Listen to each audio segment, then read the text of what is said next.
Made for Me, a unique concept in Israel. Custom-made men's fashion to your measurements. Made for Me, designer of all your events. Schedule your appointment at www.madeforme.co.il. Made for Me, official dresser of I24 News. Good evening, ladies and gentlemen.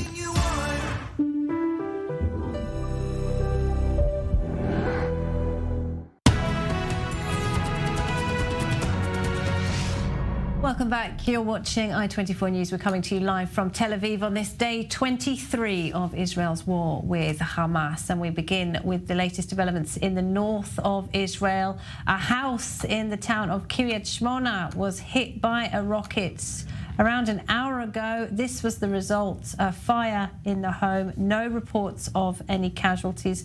Firefighters and emergency services at the scene after that residential home was hit by a rocket which was fired from South Lebanon. Around 10 rockets fired from southern Lebanon, believed to have been fired by Palestinian groups which are operating under the with the permission of Hezbollah, the Iranian-backed terrorist group which controls southern Lebanon. So there we have it, 10 rockets fired from South Lebanon today, and we'll get more on the situation in the north a bit later on. But first, let's go to the south, where, of course, Israel continues its campaign to destroy Hamas in Gaza. The IDF says some 450 targets, Hamas targets, were destroyed today, and there have been limited ground incursions over the past few nights as well.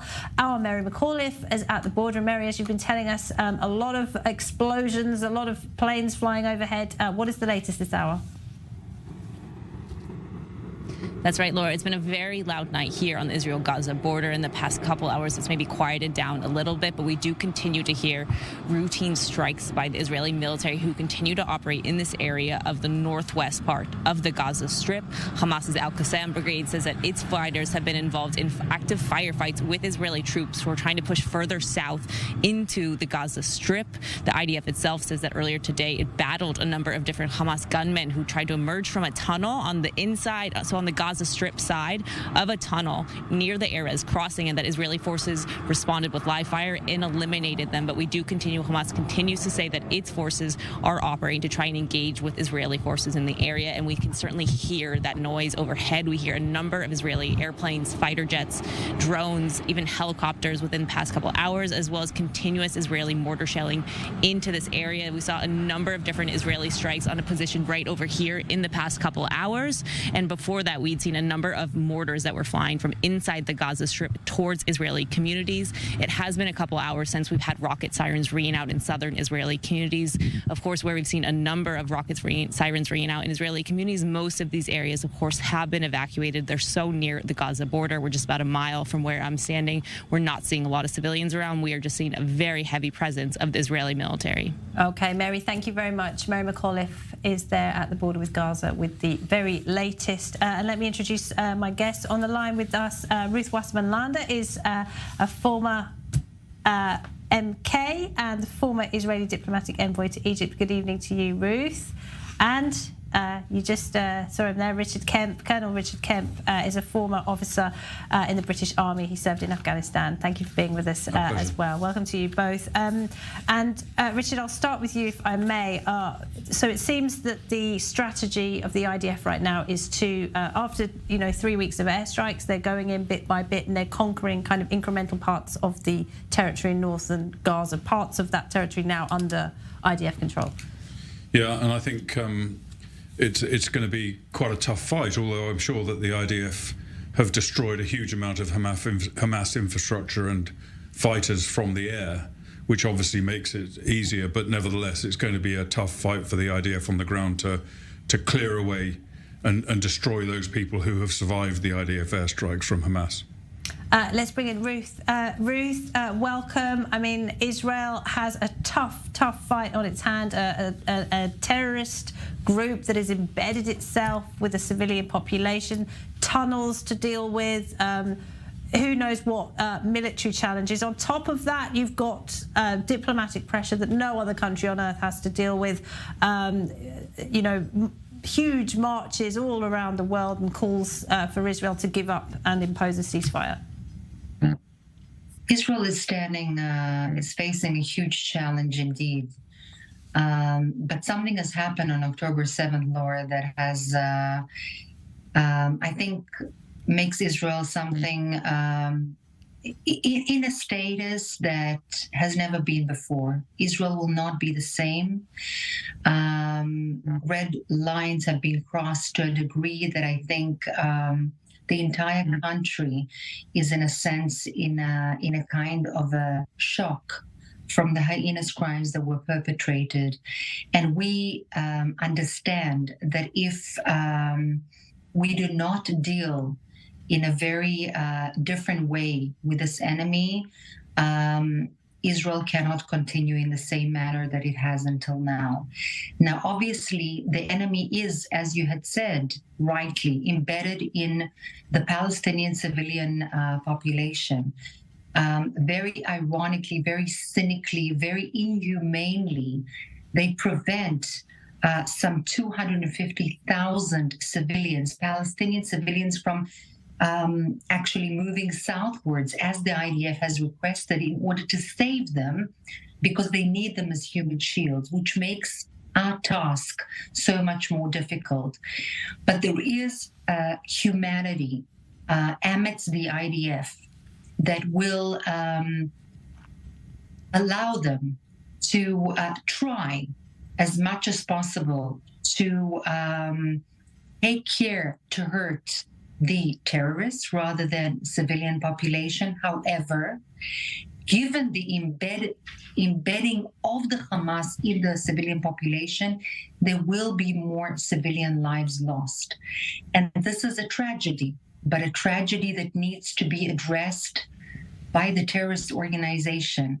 Mm-hmm. I dare say that we do not have an easy time, as you had also pointed out, on the international arena, but we simply have no choice. Mm-hmm. It's a matter of our existence, the welfare of our own citizens, not to mention the fact that there are 230 civilian hostages, amongst them children and the elderly, that are still held in captivity underground by these terrorists. All right, thank you. It's beyond me to understand how the world cannot see the terrorism in and within inherent in this act. And Richard, you've written a piece about this today in the British newspaper The Sun about how this is integral to Hamas's strategy. It wants as many civilians on its side as possible to be killed. Yeah, I mean, before I answer that, I'd like to agree with Ruth, what she said about the fact that Israel has no choice in this. And those people who are calling on, including the United Nations General Assembly, calling on Israel for a ceasefire, effectively they're saying Israel should not defend itself, it should withdraw back into behind the border and let Hamas get on with what it's doing. That's what it's all about. Israel has no choice but to deal with this problem that it faces. And Hamas, people talk about human shields. I don't see them as human shields. I think they're human sacrifices by Hamas, because Hamas's entire strategy is based on carrying out attacks against Israel, which in turn force Israel to deal with the problem as they are now, and knowing that if they do, Palestinian civilians will die. It's the only army, I wouldn't call Hamas an army, but in loose terms, it's the only army in history that has wanted its enemy to kill its own civilian population, the reason being so that it can see Israel delegitimized, vilified, isolated. And it works every time. And you get these, excuse my language, you get these idiot politicians and other commentators who accuse Israel of committing war crimes against humanity. Disproportionate response. Yeah, you've heard it all. I mean, we've all heard it all, and it's just nonsense, either by people who don't understand warfare or who deliberately want to misrepresent Israel's position. And I wonder if you see any parallels with the war in Afghanistan and the international coalition there, particularly on the issue of aid. I mean, is it possible to deliver aid to civilians when there isn't a ceasefire in place? And was there a similar strategy by the Taliban to embed itself within civilians and make sure that there were civilian casualties, or was it completely different? No, there were a lot of similarities between the way that the Taliban, Al-Qaeda, Islamic State fought to the way that Hamas fight. In terms of delivering aid, I don't think it's very easy to get aid into these communities in Gaza when you recognise, as I certainly recognise, and most people do, certainly in Israel, that the Hamas will hijack as much of the aid as possible and use it for their own resources. So I think as long as it's controlled and limited, it is possible in some circumstances.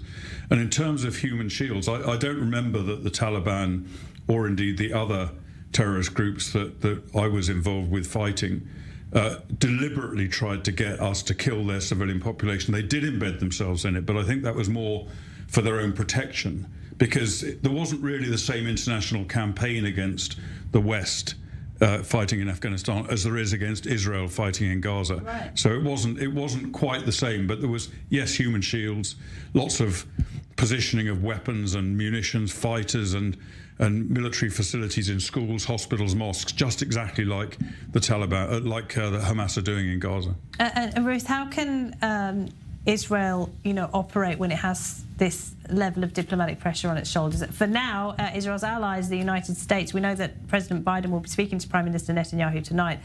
For now, the United States is sticking firmly by Israel's side. The Europeans, less so, but there is a window that world sympathy will inevitably run out, won't it?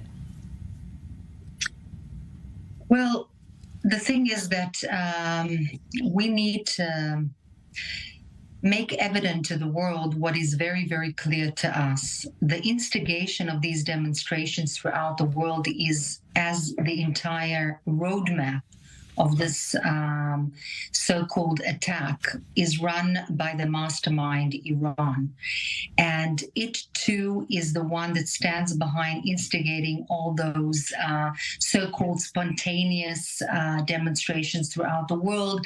And the pressure, of course, Qatar has a hand in that as well, funding a lot of the campuses and the universities that are giving a platform to this anti-Israeli rhetoric. I'm not saying that there are no spontaneous antagonism, but it is measured in ratio to the one that is instigated and incited by Iran and its co-workers.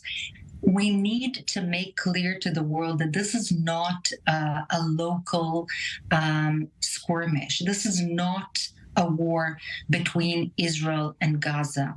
This is an Iranian-led, instigated, funded, trained effort to undermine, together with other factors in the international arena, undermine a different axis, an axis that we want to be a part of, including the UK and France and Italy and Germany and European powers. We need to open our eyes to what is really happening here. And what is happening here has very little to do with Israel. We are talking about occupation. What occupation? Since 2005, there is no occupation of one single Israeli. In fact, we dug out the graves from Gaza and imported them back to the undisputed part of Israel. There is not one bone of anybody left in Gaza. There is no occupation. This is something that is very, I would say, orchestrated by a certain planned, by the way, meticulously planned, masterminded issue to undermine the Western world. And there are reasons for that.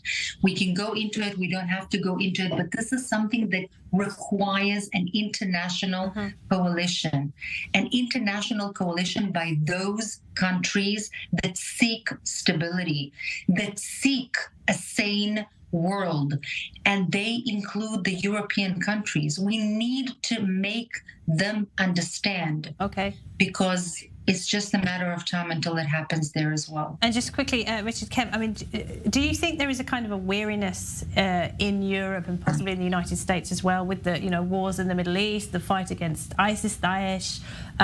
They simply don't want to have to deal with this problem again. There's also a weariness in Europe with what's going on in Ukraine, which has been on everybody's screens and grabbing everyone's attention for a long time. So, yeah, I think that's right. And I think one thing we should be very aware of, all eyes are rightly now on what's happening here. But these demonstrations that we were talking about, these protests, they are terrorizing the Jewish communities in Europe and in the United States. And they're aimed, of course, to do that. The protests aren't particularly aimed at Israel. They're aimed at the Jewish diaspora in order to try and force them to remove their support from Israel, because they recognize that the strongest support for Israel outside of Israel is the Jews in places like Europe and the United States. And that's what those protests and the Iranian orchestrated protest campaign that Ruth spoke about is all about. All right. Thank you, Richard. We're going to check in on what's been happening in the north. Our Pia Steckelbach is there. Pia, the latest on that missile strike on a house in Kiryat Shmona and the consequent rocket attacks as well. Right, Laura, the rocket attack in Kiryat Shmona, we're talking about 3 rockets impacting different places in the city of Kiryat Shmona, setting one house on fire that was void of its inhabitants as they apparently had evacuated the city earlier. Kiryat Shmona is one of the latest cities that are a few kilometers away from the Lebanese border that have been evacuated really throughout over the course of the last week. After that, shortly after that strike in Kiryat Shmona, which is located in the eastern Galilee region, about 10 rockets, this is what the Israeli army says, were launched towards the western Galilee region here, triggering alerts in several communities. Also here where we're at in the city of Nahariya. Now, a military wing of Hamas in southern Lebanon claiming responsibility for that attack, saying that in fact they launched 16 missiles, a barrage of 16 rockets towards northern Israel here, and also one anti-plane missile that will be the second one in less than 24 hours here, and possibly that barrage of either 10 or 16 rockets being fired by Hamas into northern Israel is possibly the largest barrage of rockets that we've seen coming from southern Lebanon, targeting targets here in northern Israel so far since the beginning of the war, Laura. All right, Pia, thank you very much. Pia Steckelbach with all the very latest from the north of Israel, which has been hit by a barrage of rockets in the last hour. Well, the United States sent warships and fighter aircraft to the region in a bid to deter Iranian-backed groups like Hezbollah from joining the conflict. The number of troops added to the region is in the thousands, and US fighter jets launched airstrikes on 2 locations in eastern Syria Friday, locations that were linked to Iran's Revolutionary Guards. The Pentagon said that was retaliation for the drone and missile attacks against US bases and personnel in the region early last week. Well, for more, we're joined by Colonel Rich Audson, Senior Fellow at the Atlantic Council and Geopolitical Consultant at Dragoman LLC. Thanks for being with us, Colonel Audson. Where is the US deploying troops? What is the purpose? And do you think that it is enough of a deterrent for the Iranian-backed groups like Hezbollah? Well, hi, Laura. It's good to be with you. The U.S., of course, has an extensive network of bases in the Gulf. We have also bases in some nearby countries, Cyprus and elsewhere, that are useful in any scenarios involving combat in the places where the Iranians have forces. We have some bases in Iraq and in Syria as well. And my understanding is that most of the forces that are being sent are being kept sort of at ready locations in sort of the European and Mediterranean theater. Not going to look to see a large increase of ground troops. We're not looking to fight a ground war. So it's more about the planes, the refueling, and the munitions. There has been some increase in the number of U.S. forces in Israel for advisory purposes as well. But the big question is less how many people are there and what are the rules of engagement. So the U.S. has been very loath to escalate, even when there have been drone and artillery mortar type attacks, rocket attacks on U.S. bases in the recent weeks in Iraq and Syria. We've responded very modestly with some strikes on logistics bases and things like that. So at some point, I think the administration is going to have to ask the question, is deterrence working? Iran is trying to ratchet up a regional conflict, not just in Israel's north, but against U.S. presence more broadly. in conjunction with its information operations. And I think perhaps a stronger strike, a stronger message is going to be required from the U.S. And do you foresee a renewed engagement on the part of the US forces in the region? There have been some calls for the US to bolster its presence between Iraq and Syria as a means of containing Iran. Do you think that that would be an effective strategy?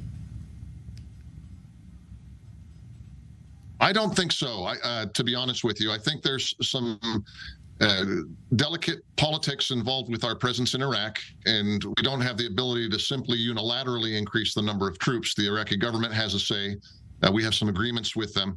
And all the troops we have, both in Iraq and Syria, are there both in terms of, in Baghdad's view, just to help with the fight against Islamic State, but more importantly, in the eyes of the United States Congress. So any new deployment to either one of those countries that was not explicitly about Islamic State would require sort of a major political process. So I don't think big ground troops in those places is warranted, but I think there are other bases in Greece, in southern NATO countries, probably not in Turkey at this point, given where Turkey's come down on the current conflict, but also in some Gulf countries.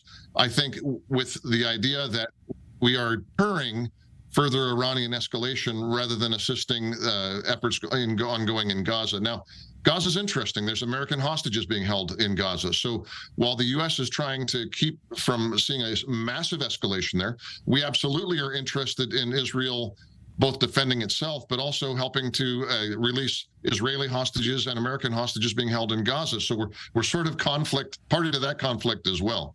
And just a word on Turkey, if you would. I mean, what did you make of President Erdogan's comments yesterday, a NATO member? And do you think that the sale of F-16s might be off the table now?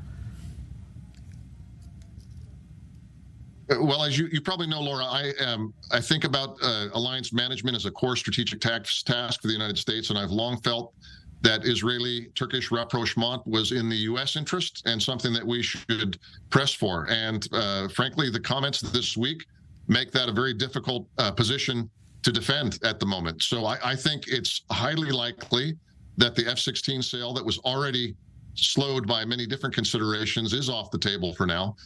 Maybe not forever, but I don't see any progress on that while the current rhetoric is sustained.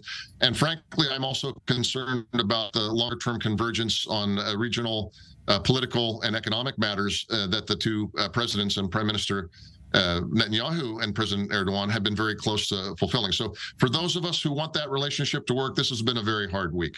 And just a word, if you would, given your military expertise, about your thoughts on the progress of Israel's goal to destroy Hamas so far, 23 days in, and what are the biggest challenges facing Israel?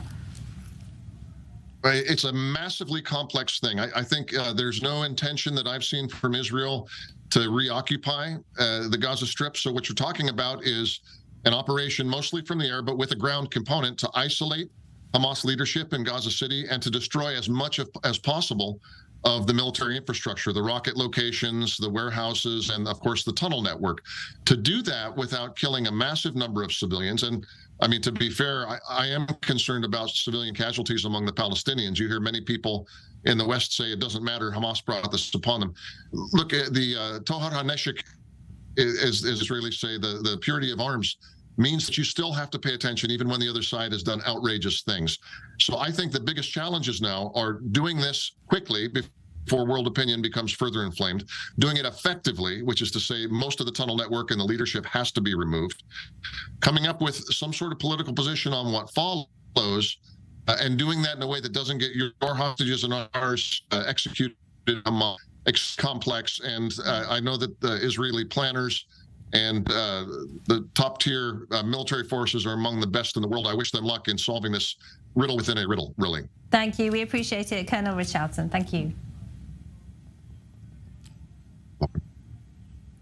Ruth Wasserman is still with us. Ruth, the United States has proven itself to be a reliable ally in times of need for Israel. I think that very much we need to understand two things. One, that the United States has been unbelievable in its support and its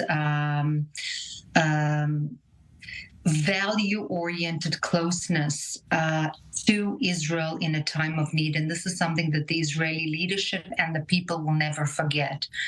But over and above that, the value or the similarity in values and the tremendous and very warm friendship, there is an issue of also proving to the world that the United States is not receding or going back in terms of its strength, in terms of its power in the region, in terms of its assets and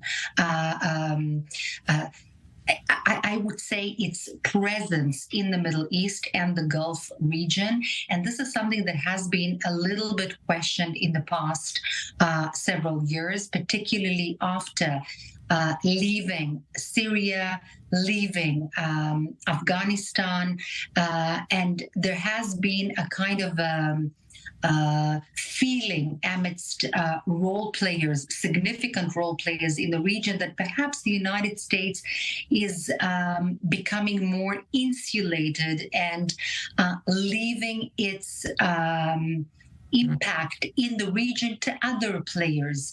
And this is something that the United States very recently did not like to be the message, not to leave the ground to other players such as China, Russia, and so on. And at this moment, it is reinstating fully its position, its power, and its status as the leader of the world order, which has been challenged profoundly by Iran, Turkey, Russia, China. Yeah, they're all waiting to move in. If the US leaves the region, they're waiting in the wings to move in.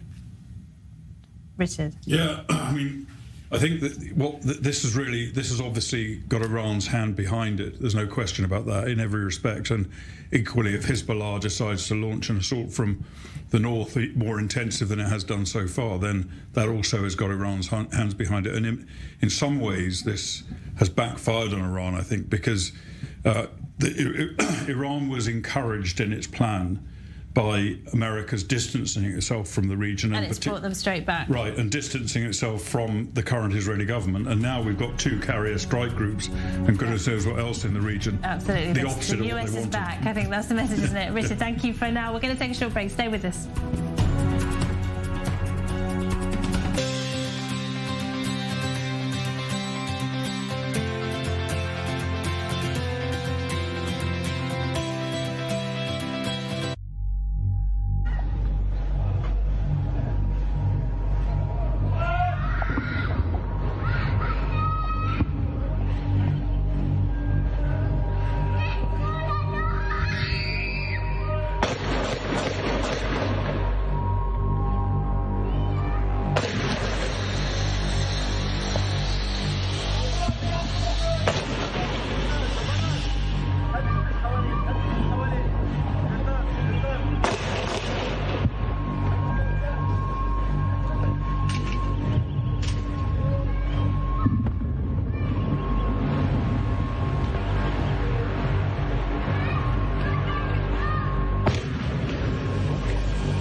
And with that, we have our future, and we'll be victorious.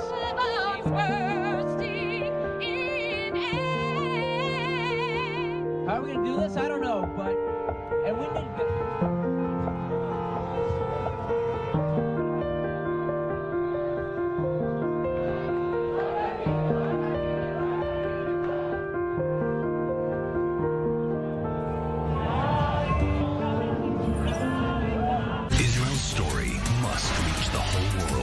The I24 News Channel, broadcasting from Israel, with dozens of correspondents throughout the world, brings the truth from Israel to hundreds of millions of people in scores of countries. Completely gunned down in their beds. De la frontière qui sépare Israël, the state of emergency and war in Israel. Bringing Israel's story to the world. I24 News Channels. Now on Hot.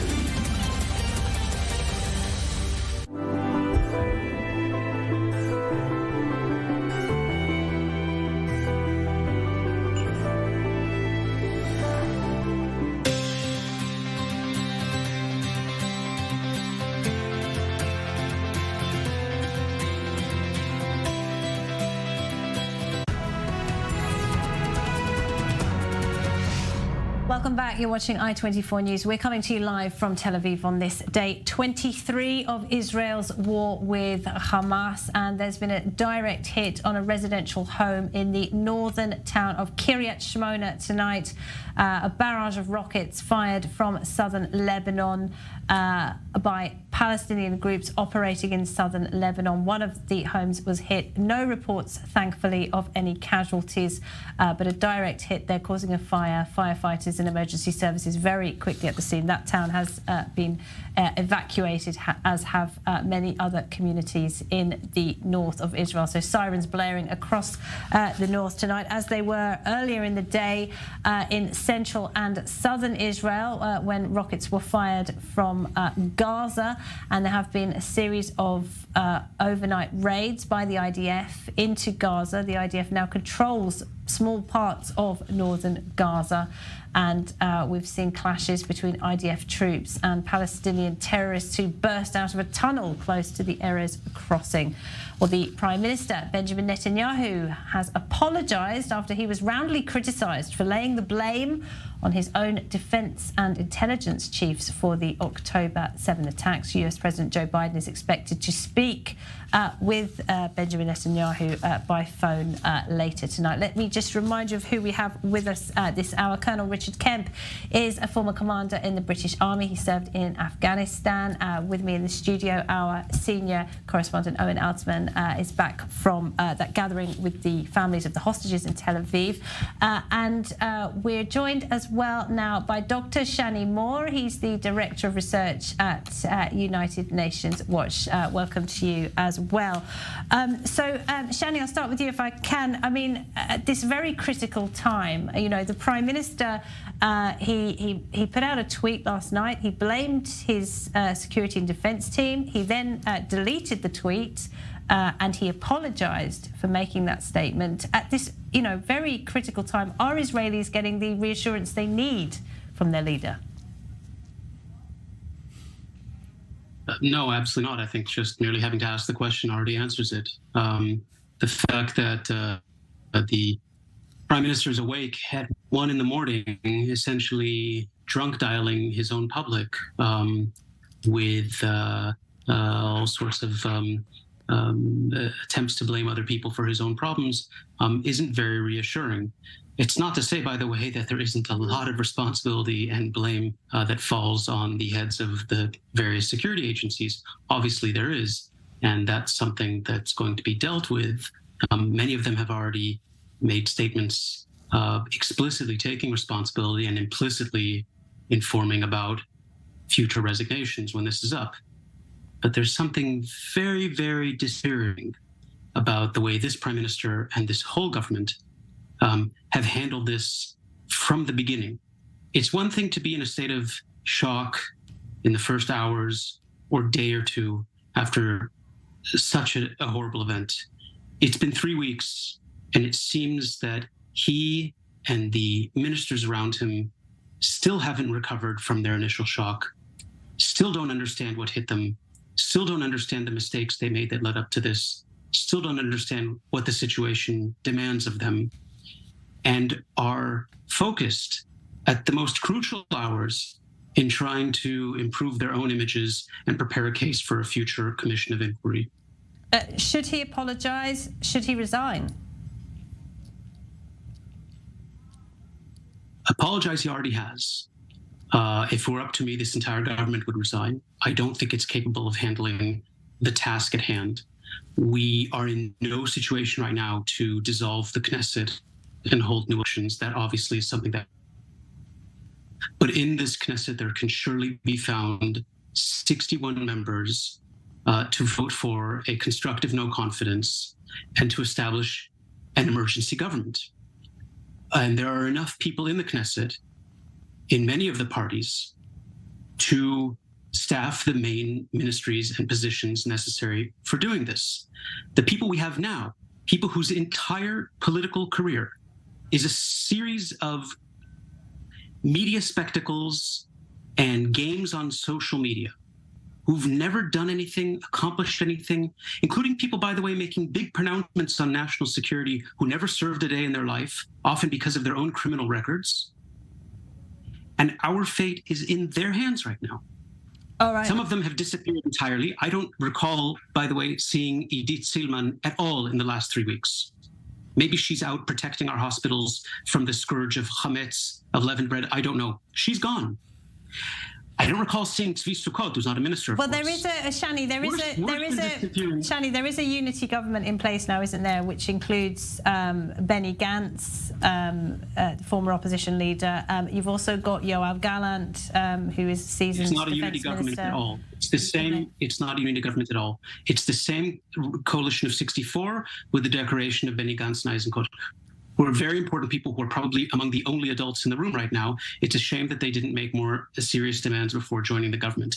But I'll just give you an example of what we still have, because it's important to pay attention. Obviously, you have some very professional people like the ones you named, like Gallant, like Eisenkot, like Benny Gantz.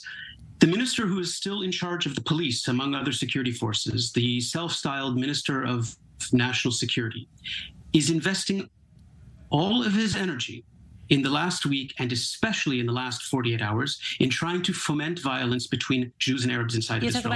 Not because it's good for the war effort, not because it's good for the war effort, but because it's important for him.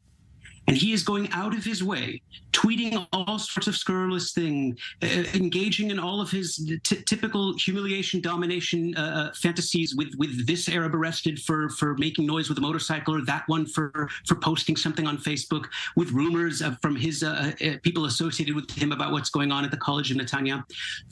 So far, by the way, it needs to be said, neither the Jews nor the Arabs in Israel have heeded this call. And there hasn't been any violence, but not for lack of effort on his part. And if and when he succeeds in doing that, and we're not just talking about some random politician, we're talking about the person who has the police force at his disposal. If and when he succeeds in doing that, our war effort will be hampered, possibly irrevocably. And so the fact that, Benny Gantz joined the government, as long as this man is still in charge of the Israel police, as long as the major settler leader Smotrich is still in the treasury with his special office in the Ministry of Defense, where he's diverting funds. Shanny, they were democratically elected. What would be the process for removing them at this time? The process would be a motion of constructive no confidence. Okay. That's what the Israeli law calls for. It requires 61 members of Knesset to not only express no confidence in the government, something that should be very easy to do because this government has failed in a way no previous government in Israel's history ever has, but also to appoint a new government that retains the confidence of at least 61 members of the House. All right. That is absolutely possible. It requires 5 righteous men in Sodom from the current coalition. That's it. It requires 5 people to say enough. Not, by the way, to punish this prime minister or his government for their failures, but rather because they are not currently able to function and lead this war effort that is so crucially done. And if anybody had any doubts about that, opening Twitter at 1 a.m. last night should have absolved them of any of these doubts. All right, thank you, Shanny. Stay with me. For purpose. Stay with me, Shanny. Okay. a very strong criticism, to say the least, of this government from Shanny Moore. But do you think that it's possible? Do you think there could be a vote of no confidence in this government at this time when we're in the middle of a war? No, I mean, it obviously doesn't look realistic, Laura. But I mean, let's go back to the tweet that set this all off. Look, Benjamin Netanyahu has apologized. That is not a sentence that I think any of us imagined we would ever say. This is not someone who is known for apologizing. He apologized for the tweet. He apologized for the tweet. Not for his role in... no, of course, you're right. But he apologized for the tweet and fulsomely apologized and personally apologized on Twitter, the same medium he used to deliver it. So it is a full apology in that sense. And in this narrow sense, I want to emphasize this narrow sense, Benjamin Netanyahu is similar to Trump in the sense that they just don't apologize. So seeing this happen was really extraordinary on the part of Benjamin Netanyahu. But of course, the apology doesn't erase the episode, which is why we're still talking about it. And the episode still resonates in the public mind. What I think is going on strategically, whether consciously or subconsciously in Netanyahu's head, is he is trying to return the public agenda to his comfort zone, which is the eternal battle, if you will. You see the tweet again on your screen, if you will, between the quote-unquote Israel Rishonah, the first Israel of secular Ashkenazim that long dominated the country's elite, on one hand, and the so-called second Israel of Mizrahim Jews of Middle Eastern origin and religious groups within the society on the other. And that has been Netanyahu's paradigm over the course of his career. Through that clash, he's built his coalition, his political identity. And by taking aim at the security services, and if you read between the lines, of course, that's code for Yisrael Rishonah, the first Israel, the establishment, the elite. I think he's in a sense trying to move, the political agenda back to there. So it's a peek at his wider political strategy. And there's a question of how his base will respond. Now, swing voters will respond, but we don't know yet because he apologized. Do you think he is still making calculations based on his own political fortunes then? Do you think, because there is a school of thought that he will stay because it's his responsibility to oversee the response to the worst terrorist attack in Israel's history, but do you think he's still thinking about the day after when he can maintain his own political fortunes? At least thinking about the day after, clearly. I mean, this tweet went out. It went out in his name. So, of course, he's thinking about it. What the balance is between that and considerations of the war, I don't know. But one very, very important thing for all of us to understand, Netanyahu's interests and the public interest are largely aligned here. Right? What is good for Netanyahu is a good result in the war. A result in the war that the public will be satisfied with. That helps him. And in that large sense, the interests are aligned. There may be a point in time, once the victory, let's say, is 90% complete, when we might start to see some divergence, but we're far from that. But very, very quickly, Laura, I don't have time to get into it. Two other areas Netanyahu has to worry about. Number one, the response of Itamar Ben-Gvir to this, where he, in this case, is not outside the mainstream. Unusual for him, he says, the problem is not whether you did or didn't get a warning from the security services, Mr. Netanyahu. The problem is your entire policy toward Hamas going back 15 years. The conception, as we say in Hebrew. And that is Netanyahu's larger problem. And this tweet and this spat doesn't go to that at all. And finally, what we just heard from Shanny Moore, the government's performance since the war started, particularly on the civilian front, where there's a lot of discontent. So even if Netanyahu is correct in the narrow sense that this issue of intelligence about Hamas was the defense establishment's responsibility, and maybe in that narrow sense, I think we should all be open-minded that maybe that's the case. In the wider sense, there are these two other areas, huge areas about his performance and his policy where he just doesn't yet have a response. Dr. Shanny Moore, come back in if you would, if you'd like to respond to that. Sure, I absolutely agree that it was a fulsome apology. I don't think the word fulsome means what your correspondent thinks it does, and it's worth double-checking that. It's not the first time he's apologized for such a slip of the tongue. He apologized also after the 2015 election for saying that the Arabs were coming out in droves, but also that was after the fact, and it didn't change much. It didn't erase the stain of what happened. In this case, I don't think that there's an alignment between the interests of the prime minister and the interests of the public at all. We can see that in his behavior in the last 3 weeks. His interest is in preserving his job and preserving his immunity from he wants to win the war. He wants to win the war. Once he's out of, he needs politically to win the war. He needs to win the war. He's dealing with it. He's dealing with a minister in government. Dealing with a minister in government who, while the war is going on, is trying to foment internal violence in Israel. He's dealing with ministers in government are sending their borderline militias to create all sorts of provocations in the West Bank, something which will only A, inflame the situation, give us another front to fight on, and B, eliminate the international support that we have right now. He's not in control of the situation. The amount of time that he is spending every single day on briefing reporters on background with dirt about the various security chiefs shows that this is a man and a government who are not equal to the task. By the way, a no confidence vote in parliament is not unrealistic at all. There we are only a few votes short, and I promise you that even within the coalition of 64, there are at least today 5 men and women who are aware of just how unfit this government and this prime minister are for the very, very grave challenge that we face right now. Well, I just want to bring in on the point you said about inflaming tensions in the West Bank. France, in the last 15 minutes, has condemned Israeli West Bank settler attacks on Palestinians. So that is something that clearly our allies are concerned about. And I just want to ask you, Dr. Shanny Moore, what you're talking about, is that reflected in the polls? I think we saw a poll a week ago, 75%, I think, of Israelis directly blame Netanyahu for the attacks. Do you see any change there at all? I don't have any better data than what you do. The polls like that don't matter until the election day. I don't think it's very... I don't think that we're going to be able to see the fundamental dynamic change. But again, we can't realistically hold an election in this condition of war. I want to add one other thing, by the way, to what was said earlier about the conceptia and everything. There's a lot of people who are getting a lot of mileage out of criticizing the reigning concept that was governing our security and the whole misbegotten idea of maintaining Hamas rule in Gaza and all that, and tying it to the prime minister and to his own miscalculations. And all that's true, by the way. I mean, the criticism is right, and the prime minister bears a lot of responsibility. But there's something also that's a bit dishonest when we're not saying why that was there. It's not there because the prime minister was stupid. It's not there because the prime minister was venal. It's not there because of one man's mistakes.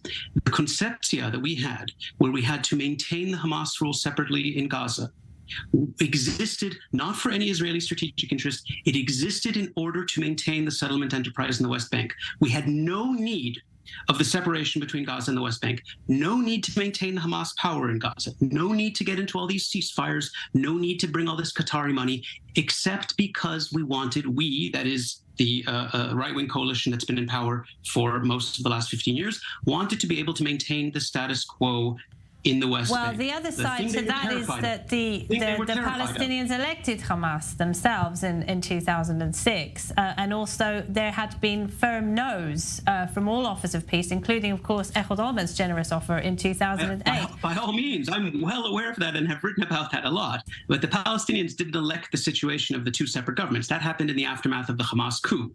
What happened since 2007 was, first, the international community, for a completely different set of calculations, put the quartet conditions, which basically froze into place the separate government. That was actually for the opposite reasons of why Israel wanted to maintain that after 2009. That was because the Europeans and the Americans misguidedly thought that by maintaining a separation between the two territories, they were earning an artificially moderate West Bank regime in Abu Mazen who could negotiate a more a peace agreement with Israel. But as you said, even Abu Mazen, the supposed moderate, was never going to negotiate a serious peace agreement with Israel. That was an illusion. But that wasn't the reason why from 2009 Israel signed on to the exact same policy. In fact, Israel's reasons for going on with what the international community pushed on Israel from 2007 were for the opposite reasons. They were in order to maintain the status quo in the West Bank. What terrified the right-wing coalition in power since 2009 was not the prospect of a final status agreement. That obviously was very difficult to do, not going to happen. What terrified them was having to make even the initial steps in the roadmap. What terrified them was having to even, for example, deal with the illegal outposts that Israel had committed to in the roadmap taking down. What terrified them was that they would be in a situation where they might have to carry out another disengagement. And again, one second. I would also point out that it was Mahmoud Abbas in 2014 who refused to engage with Israel at all when Israel offered to resume negotiations under President Obama. Owen. Absolutely. I'm not denying Wait a second, Shanny. One please. 1 moment, please. Shanny, 1 minute. One moment, Shanny. 1 moment. Shanny, one moment. Look, there certainly is something to the point that there were people who wanted to distinguish between Hamas and the Palestinian Authority in order to discredit the Palestinian Authority. I'm not saying there weren't people like that, but this conceptia about how to face Hamas was occupied by a much larger part of the Israeli political spectrum, including many professionals who were not in it for the settlement movement. It was there because people wanted to postpone the day of reckoning, because people understood what it would mean to go onto a full-scale war with Hamas, and we're seeing that in front of our very eyes. And people believed that by postponing it and by managing the conflict to transfer that phrase into the Gazan arena, that it could be postponed and, in a sense, dissipated over time through some other scenario intervening. That was the reigning assumption. It proved to, of course, be a complete failure. Was it also false? Was it also a bad decision in retrospect? It may be a more complicated question.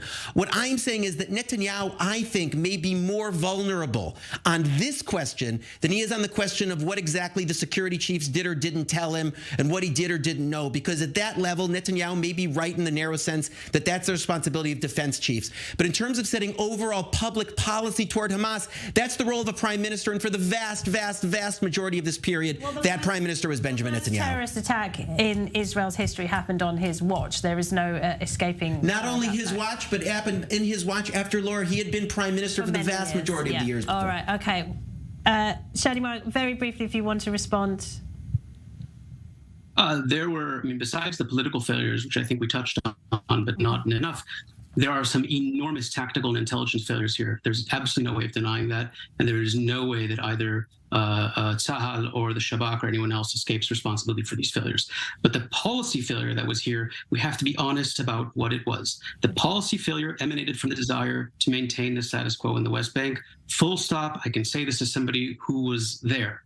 And not only did the policy failure regarding Hamas and the Qatari money emanate from that, but also the 9 months that we have wasted on an extremely divisive and totally counterproductive judicial reform, with all of the hatred that's brought out in the Israeli public, was also, by and large, a reform, in quotes, of course, a constitutional initiative whose main purpose was to preserve the legal framework that allows for the settlement enterprise to live. We have been hostage of this political camp, who represent on a good day maybe 4 or 5% for at least 15 years now, and they've all disappeared. Find me in your studio where I could see Tzvi Sukkot or Idit Silman or anybody having anything interesting to say. And you know what else?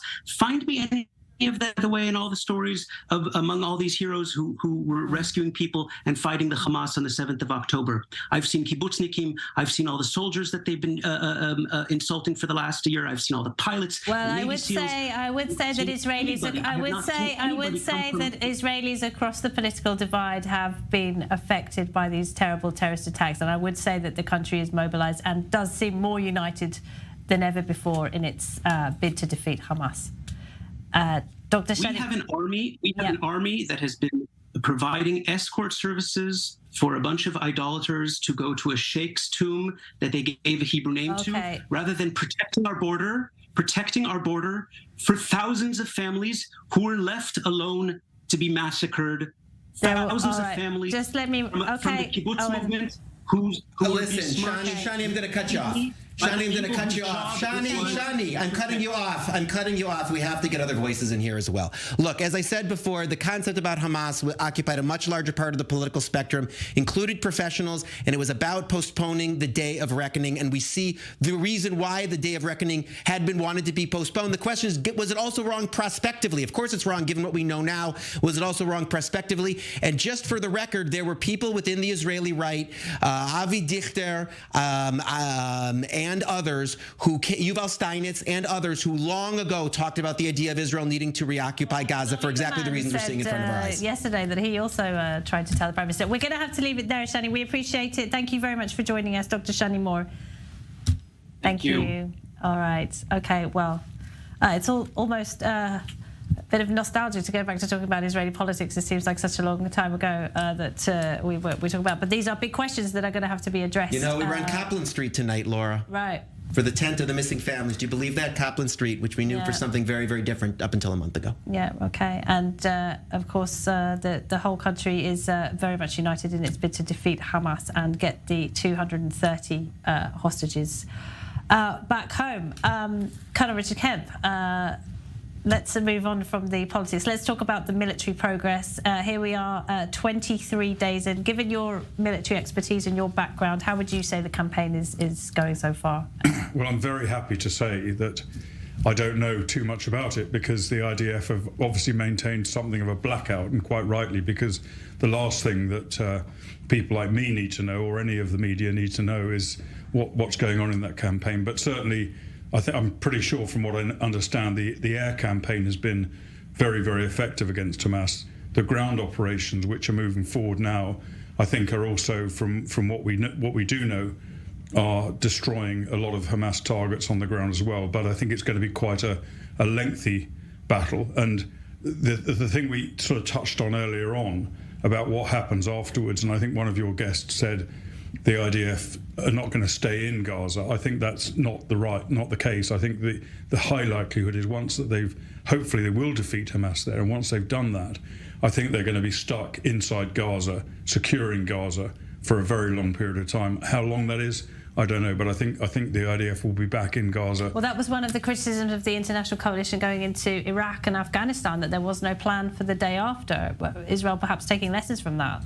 Yeah, well, I think that, I don't know how much of a plan there is. I'm sure that plans being cobbled together as the war goes forward. It's very hard to do anything concrete at this stage, but to me, it's very difficult to see, even if you eliminate the whole of the terrorist organisation inside Gaza now, that doesn't mean it's not going to come back in some way or form, and therefore you've got to have a security presence, and no one except for the IDF is going to provide that security presence inside Gaza to protect Israel from the repeat of what we saw 3 weeks ago, or indeed the firing of rockets. So I think, at least in the medium term, we're going to see Israel there running, not necessarily governing, but certainly maintaining the security of the Gaza Strip. Owen, we're going to have President Biden on the phone to Prime Minister Netanyahu shortly. What do you think will be the message conveyed? Humanitarian aid. I mean, that's been the American message going back weeks, right, Laura? Again, we now have more water going into Gaza. We can easily guess why that's happening. It's coming, obviously, would imagine, from Washington. And the idea of more trucks being able to cross the border, those reports over the course of the last day. Loyal viewers know my position on this. It was never realistic for Israel to have a policy of denying food, water, and medicines, and in the narrow sense of fuel for hospitals into the Gaza Strip was never realistic, even putting aside ethical and legal debates and questions. We're seeing it before our very eyes. Israel's needing to do it. I think to Israel's detriment, having its feet dragged in the process. Yeah, and of course, Egypt, which controls the Rafah crossing, has made it clear it will not accept any Gazan refugees. So that's on them. That's not Israel's responsibility. Yeah, very much on Israel then to work with the international authorities to allow aid in. There is mounting international pressure on Israel, of course, to agree to a ceasefire, and of course facing a tough military objective as well in defeating Hamas. Colonel Richard Kemp, thank you very much to you. Owen, thanks to you as well. We'll be taking a short break, but when we come back, we'll keep you updated with all the latest, including, of course, the latest from the north, where a barrage of rockets was fired, hitting a house in Kiryat Shmona. Thankfully, no casualties reported as yet. We'll keep you updated with what's going on in the north, in the south, and across the country as well. Do stay with us. You're watching I24 News. Good night.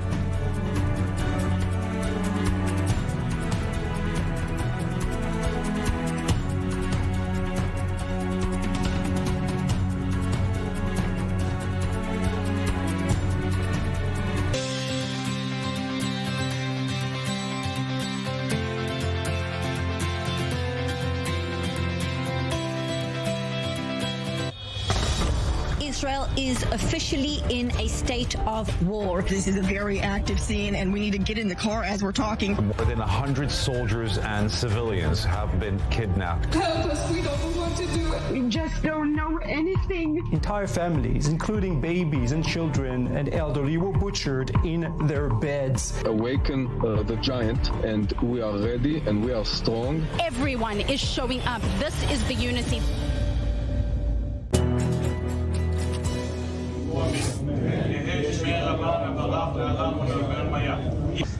صرت سيلفي يا شريك اليوم كان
Je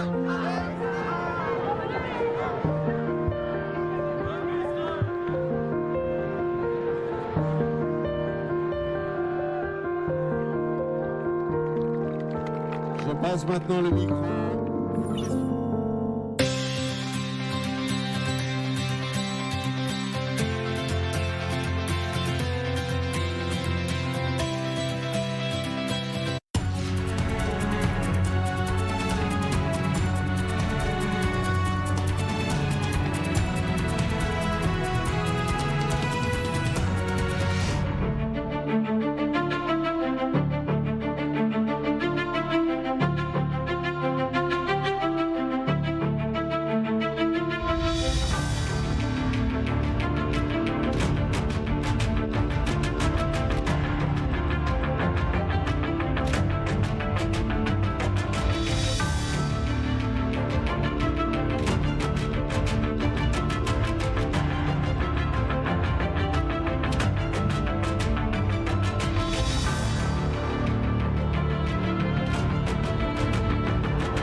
Welcome to this special broadcast on I24 News. I'm Caleb Ben David. It is day 23 of Israel's war against Hamas. The IDF is expanding its ground operations in the north of Gaza as the conflict enters what Israeli security officials call a second stage of the battle. Israeli soldiers are engaging in gun battles with Hamas terrorists there as rockets continue to be fired into the south and center of the country. In the north, missile launches being fired at an increased pace from across the Lebanon border as the IDF strikes a terrorist cell there preparing to fire an anti-tank missile. Prime Minister Benjamin Netanyahu under political fire as he takes down and apologizes for a tweet blaming security chiefs for failing to anticipate the October 7th attack. Pressure on Netanyahu also coming from the families of the 230 confirmed hostages being held by Hamas, demanding action for their release. Pressure from the White House as well, calling for more humanitarian aid to Gaza's civilians as Israel increases the water supply going into the Strip. And President Biden speaking with Netanyahu this evening, reportedly extending U.S. support for Israel's ground operations, but urging it to take greater care between civilians and terrorists. Well, last night, Prime Minister Netanyahu said that eliminating Hamas from the face of the earth while freeing 230 hostages being held in Gaza are compatible, even complementary goals. But increasingly, voices in the public are questioning if they can both be done at the same time, or asking if maybe one objective should come before the other. Senior defense correspondent Jonathan Regev breaks down a huge dilemma for the Israeli leadership. Two different objectives, perhaps contradicting each other, but both absolutely crucial for Israeli success in this war. Our forces are currently operating on the ground in the Gaza Strip. The objectives of the war require a ground operation, and as we know, no victory can come without a price. There's no doubt that a ground operation is needed, but the price this time can be very high, maybe too high. Bring them home! Bring them home! At least 230 hostages are held in Gaza. Their families are going through a living hell and are extremely concerned that the ground maneuver, which began on a small scale on Friday night, may lead to an even more dangerous situation. We are very worried about our dearest, that they are there, and we don't know that if the whole military operation take all these hostages under consideration. Along with the ground operation, a first signal from Hamas leader Yahya Sinwar came over the weekend. Sinwar, a former prisoner himself who was released in an exchange, is well aware of the sensitive sentiment in Israeli society regarding hostages. He now set the tone, all for all Israeli hostages for all Palestinian prisoners, his message already echoing in Israel. From the point of view of the families, a deal for the immediate release of family members within the framework of all for all is a consideration and will have broad national support. The man who has to decide about that is Prime Minister Benjamin Netanyahu, the one who set the precedent of more than 1,000 Palestinian prisoners in exchange for one Israeli soldier in the 2011 deal freeing Gilad Shalit. In a meeting with hostages' families on Saturday night, he promised to do everything to release them. We will do everything possible to bring them home. It was true before and after any ground invasion. It's an integral part of our operation. Israeli ground forces raising the Israeli flags deep inside the Gaza Strip and promising to defeat Hamas on one hand, 230 hostages lying deep in the Gaza underground tunnels waiting to be released on the other. Can Israel succeed on both missions? Clearly a very tough question. Let's jump down to Sderot on the Gaza border. Our correspondent Mary McAuliffe. And Mary, we understand there are sirens going off in that area. That's right, Cliff. Just moments ago, sirens ringing out here. We're standing very near the Israel-Gaza border, and we saw a number of rockets that were fired from parts of the northern Gaza Strip, or at least crossing over the northern Gaza Strip. At the same time, mortar shells also being fired by the Israeli military into parts of the northern Gaza Strip. It's been a very heavy evening here inside Gaza. There's been a number of different clashes we've been following in the time that we've been here.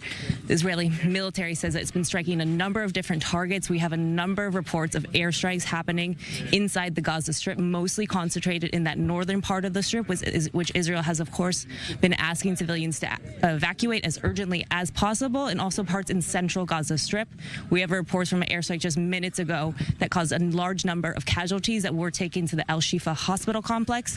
We are continuing to monitor the situation, but this is the first time we've had rockets in this area really for a couple hours. But what we have seen is really, really heavy Israeli strikes into the area using a variety of different means, from mortar and artillery fire to Israeli airstrikes ahead. We've also seen strike helicopters operating inside the area. So we do know that Israeli operation continues to be ongoing. Hamas's Al-Qassam brigades is saying that they are actively fighting with firefights on the ground with Israeli troops who are trying to push further south into Gaza Strip. Right, and we have seen in the past couple of nights, Mary, this sort of heavy bombardment by Israeli forces, sort of setting the stage for some kind of a ground operation in Gaza, pushing, it seems, ever deeper into the Strip. Absolutely. That's what we continue to hear from Israeli forces, who say their tanks are still on the ground, their troops are still on the ground, continuing to try and clear the area of the northern Gaza Strip, trying to clear out any Hamas terrorist militants who are in the area, as well as also trying to target some key Hamas infrastructure that's in the northern part of the Strip. We know most of the area has been concentrated, most of the forces concentrated in that northern part, but we, of course, have seen many airstrikes throughout various parts of the Gaza Strip, reports of numerous casualties and injuries caused by these strikes. We don't have exact details or numbers who are coming out yet, but we do know that earlier today there was also an incident at the Erez crossing. The IDF said that there were a number of Hamas gunmen who tried to come into and perhaps try and infiltrate, but through the Erez crossing they exited a tunnel that was on the inside part of the Gaza Strip, but it is also where Israeli forces are operating, and they responded heavily with fire. We saw for many hours, continued to hear them searching the area, dropping these light bombs which drop very slowly into the air but just release a lot of light. So clearly apparent that the IDF is still trying to make sure that there are no more gunmen, no more terrorists in this area, in the area that they're operating. All right, Mary McAuliffe down in Sderot. Take care down there, Mary. Are seeing, of course, those sirens been going off there. With us in studio, our senior diplomatic correspondent Owen Alterman and Danny Ayalon, former Israeli ambassador to the U.S., former Israeli deputy foreign minister, and Ambassador Ayalon, thanks for joining us again. It does seem as if we are on the second stage of this ground operation. Not what we thought, not a big push, but it seems definitely there is some kind of progress being made, slow, but perhaps steady. And that, Kalev, corresponds very well with this intimate cooperation and consultation we have with the Americans. I think we have discussed it before, how the Americans are pretty much in the war room, are in the war cabinet, whether physically when Biden was here or Blinken, but they are always in close cooperation. And they advised us more than once, don't go in all out. Start with small incursions, kind of to degrade the Hamas capabilities. The Americans have this experience, which is not for too long, just 2 decades, in Fallujah and in Mosul in Iraq. And it took them 9 months to mop up and clear Fallujah. So they are bringing to bear here all their operational experience, and they're trying to actually, on the one hand, keep the IDF from casualties and also to minimize civilians. Yes. This is the main care of Biden right now because he's under extreme pressure from his Democratic Party. Right. And so it's a big game here which has to be played very well, very judiciously. And I think so far the IDF has proven itself to be not only a disciplined and a great army as it has been, but also very professionally and working according to a very methodical doctrine. All right, but let's be clear there. 9 months for the U.S. fighting a war. No, it won't take 9 months here. Half a world away as opposed to home. And all kinds of pressures, as you said, the U.S. and international pressures. And Owen, the pressure from the families of those hostages in Gaza, more and more speaking out about this and more demanding that the government take some action more quickly to either rescue them or to work out some kind of deal. Yeah, absolutely. The families, Clever, doing all they can, and their supporters. But before we get to the families, important breaking news I think I have to bring to your attention and to our viewers' attention. Out of Dagestan, in the North Caucasus, it's part of Russia, just north of Azerbaijan, a Muslim-majority region. Reports and video coming out of the airport there, a plane has just landed from Tel Aviv, of mobs going into the airport trying to murder Jews. Oh, okay. What I just said is not an exaggeration, by the way. I've seen from what we have seen and from the best we understand. A lot of questions surrounding this. To what extent is incitement in Russian media related? I think we can get to the commentary later. First, to establish the facts. Sure. But I think if there are in fact mobs going through an airport as we speak, wanting to murder Jews. Not, by the way, there's no veneer of Zionists here. They are saying the word Jews.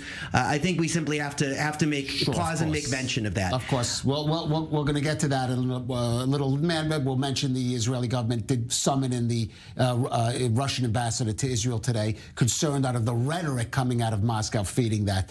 We will get back to that, Owen. But let's go back to that. Let's get back to the hostages. And the hostages' families. You're right, Kalev. Obviously, the families are doing everything they can to help their loved ones. Organized well and quickly and doing what they can to lobby in Israel and abroad. Of course, there are two different paths to freeing the hostages. One is through some kind of exchange, some kind of deal. We saw the leader of Hamas, one of the leaders of Hamas, Yahya Sinwar, come out and say he wants an everyone for everyone deal, right? That he will free all of the 230 or more hostages being held in Gaza. In exchange, Israel will simply empty the prisons of Palestinian security prisoners. By the way, Kalev, that would presumably include Israel emptying the prisons of those people involved in the October 7th massacre, right? So they would be freed. One can imagine this is a difficult price for Israel to pay. I'd say a pretty hard, if not impossible, pill to swallow. And in any event, the government for now saying they're taking a different tack, that what the idea is to put pressure on Hamas through winning the war, through going in on the ground, through hitting targets, through weakening Hamas, and thereby putting pressure on Hamas to release the hostages in some other way. And perhaps, of course, hopefully, we're hoping for this, for special operations forces to go in and to rescue these hostages themselves. At any rate, just a few hours ago, I was at the family's tent on Kaplan Street across from the Israeli military headquarters. They're there, and you can take a look at this report that we filed and the people we spoke to. Let's take a look. They come here day in and day out. Representatives of the families of the 230 hostages being held by Hamas and others in Gaza. Here in central Tel Aviv, just across the street from the Israeli military headquarters, here to make their voices heard to the military leadership, to the political leadership. We spoke with some of the family members earlier. Here's what they had to say about their trying hour. We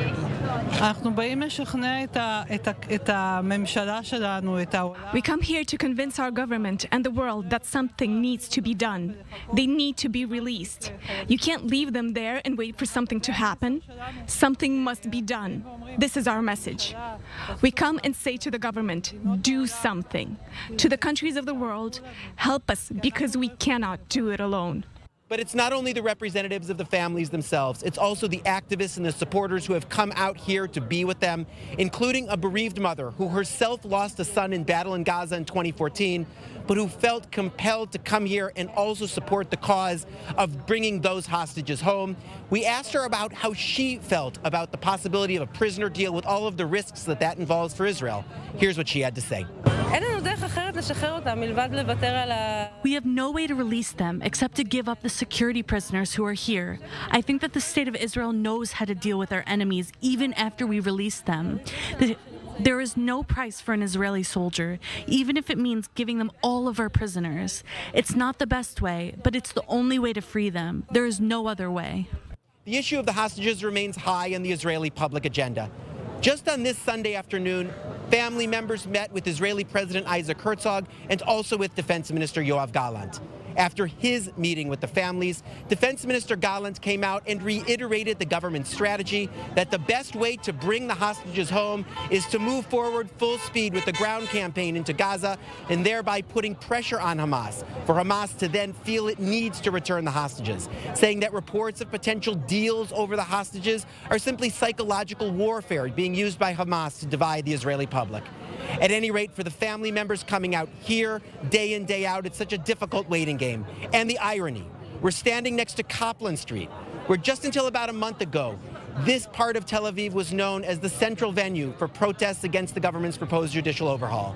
How Israel's public agenda has changed. We'll get back to the hostages in a minute. First, we're going to jump to the north of Israel and our correspondent Pia Steckelbach. And Pia, also in the north, it does seem an intensification of fire across that northern border. Certainly more rockets seem to be coming across, and Israel also stepping up its response. Right, Kalev, the northern front is continuously heating up. Today we had a couple of barrages of rockets here in the north, one in the east targeting the area of Kiryat Shmona, and the latest one targeting the western Upper Galilee area. Also here in Nahariya, we had a siren earlier on. That barrage that was fired from southern Lebanon towards the western Galilee region, towards that region we're at here right now, Hamas claimed responsibility. The Kataib Qassam, the Lebanese wing of Hamas in southern Lebanon, fired, as it said, 16 rockets. The Israeli military speaking about 10 rockets being fired here, which is possibly the biggest barrage of rockets we've seen so far coming from southern Lebanon towards Israel. They were all intercepted or fell into open areas, so no reports of damages or casualties here. But early on, another barrage of rockets, of 6 rockets, that was what was said by the Israeli military, was fired towards the city of Kiryat Shmona on the eastern part of the Israel-Lebanon border. They're targeting, directly impacting one house. The rocket lit that house on fire. It was void of its residents, as the city of Kiryat Shmona has been evacuated throughout the last week. They're only about 5 kilometers away from the Lebanese border, one of those many communities that have been evacuated from its citizens. Earlier on the late afternoon hours, the city of Rosh Pina was targeted as well. We are talking about a city that is about 30 kilometers away from the Lebanese border. There is a city that is just above the Sea of Galilee. So you definitely see that not only does the rocket fire intensify, but also the distances that they reach do intensify here. Hezbollah claiming responsibility for the rocket fire onto Kiryat Shmona there. As you see, really the skirmishes do still intensify. That coming also after the Iranian president, Ibrahim Raisi, saying today on X, formerly Twitter, that Israel has been crossing a red line, forcing others to intervene here. This is also what has been coming from Hezbollah and from the Iranian regime since basically the beginning of the war, that Israel's operation in Gaza will decide about whether this will actually turn into a full-on, full-scale front, the northern front that has been high tensions. The tensions have been high here since basically the beginning of the war. But Kalev, you definitely do see that the fire coming from Lebanon intensifies. We're not only talking about rockets, we're also talking about mortar shells targeting a military base close to Avivim earlier this afternoon there too. Israel, as per protocol, is targeting the origin of any kind of fire in southern Lebanon. They're striking from the air and also with artillery here from the ground, as we've seen really throughout the last 3 weeks since the beginning of the war here. But we do see that especially the rocket fire here has been intensifying here, especially this evening, Kalev. It certainly has, and it looks like that decision to evacuate those communities in the border area was not an overreaction, as we see some of them. You mentioned Kiryat Shmona getting a direct hit on a dwelling there today. Pia Steckelbach in the north, thank you for that. Gentlemen, things heating up on both fronts, it seems, certainly, but also on the home front. And that's what I want to ask you about, Danny, because the government under pressure from the hostage families, making their voices heard. And maybe one clear sign of it, I frankly was surprised to hear last night, I believe it was the defense minister, Yoav Gallant, who even said that Israel is weighing all possible resolutions I thought it was the prime minister, actually. Oh. Okay, we are getting some, I just want to update, we are getting more reports of red alerts in the south of the country, so clearly that is as well. But even the Prime Minister discussing this idea of an all-for-all deal, which is Israel, the Hamas releases 230, let's say, confirmed hostages, and Israel releases thousands of terrorists, something that I think for many sounds almost unthinkable. Well, we have to remember, Hamas is the most cynical, brutal, Nazi-type, ISIS-type organization, manipulating and using the card that they have of the hostages to try to actually drive a wedge inside Israeli society and drive a wedge between the Israeli government and the people, because of course all the hearts go to the families and everybody wants to bring the hostages back home. But we have to understand here, this is a cool and calculated game. This is not a game where you can really use emotions. I mean, emotions, of course, you cannot deny that, if, God forbid, someone, has a loved one over there, of course he will do everything. I mean, and he will throw everything in order to get them back. But if a country, when you're a leader, you have to think very, very straight. And here, the truth of the matter is, and this is, I think, what the government lacked in communication to the hostages, and I think maybe now they're trying kind of to pedal back, is that in order to get the hostages back, or as many as possible of them safe, you have to put the military pressure on Hamas. Well, certainly that Prime Minister Netanyahu made that clear yesterday. And this is the only way to get them out, because I do not believe a word Sinwar or any of his people say, well, let's get, let's make a deal. Let's stop, let's do a ceasefire and start negotiation. They're saying first ceasefire, then we'll start negotiating. It's a hoax. Only continued pressure will have a chance for the release of the hostages. And here, I believe that as cruel as the ISIS-type Hamas Nazis are, they have really hot potato on their hands, because at least 40% of the hostages, have dual citizenships. So they're talking about citizens of the United States, of France, of Germany, of Russia, and others. So I think they will be very, very careful not to hurt them. Right, but of course they could be in potentially harm's way through the ground operation. What was the sense you got there at that rally, speaking to these families? I mean, clearly some of them want to see this deal done. Maybe others being a little more circumspect, understanding the difficulties or even the unlikeliness, at the time being unlikelihood of that. What's the sense you got, Dylan? Well, first of all, very well organized, as the Families Forum has been since day one, right? And with the supporters also there, and the setup across the street from the defense headquarters. And as we've said before, Kalev, along the street that just until a month ago was known for the protest against the judicial overhaul. So obviously a fair amount of irony or coincidence there. I do think in terms of the overall situation, I want to play devil's advocate a bit. Reading into what Prime Minister Netanyahu said last night, I don't think he's seriously considering the all-for-all deal for all of the reasons that we talked about. I think he was trying to talk around it, to talk it down, and to try to put the focus more on the first objective of the war, of winning the war, than on the second objective of freeing the hostages. Though, of course, that's something everybody wants to see, Kalev. And again, the government being very, very clear, including Defense Minister Yoav Gallant earlier today after his meeting with representatives of the family, saying the best chance to free the hostages is through the ground offensive, right? So again, the government going all in on this idea that we are not stopping to negotiate. The negotiations are a psychological tactic, psychological terrorism on the part of Hamas. There's nothing to all of these reports in Qatari media and Egyptian media about any kind of progress. We are going full speed ahead with the ground campaign. We see that at the end of the day as the priority, and we're going to try to get the hostages freed in that route. And one final note, Kalev, the emotions at the tent are unmistakable. The sympathy in Israel and around the world for the cause of the hostages is unmitigated, but you don't see a huge protest movement developing on behalf of the hostages. You don't see protests of tens of thousands of people in the streets. Maybe it's unrealistic to expect that during a war anyway, and maybe that's not really the metric to go by. But I do wonder whether Israeli society has had different perspective on this than it did, for example, in the years leading up to the, let's be honest, disastrous deal to free Gilad Shalit. Well, I think that shadow is hanging over this clearly. Yes, clearly. Gentlemen, I want to move on a little bit because, as noted, Prime Minister Netanyahu, under pressure on a lot of fronts, backtracked after he refused last night to take responsibility for what happened on October 7th. And later even tweeted a message that he was told by the security services that no such attack from Gaza was imminent. Well, after a furious reaction from both politicians and publics, Netanyahu offered up a rare apology, tweeting, "I was wrong. Things I said following the press conference should not have been said, and I apologize for that. I give full backing to all the heads of the security arms. I'm strengthening the chief of staff and the commanders and soldiers of the IDF who are at the front and fighting for the house. Together we will win."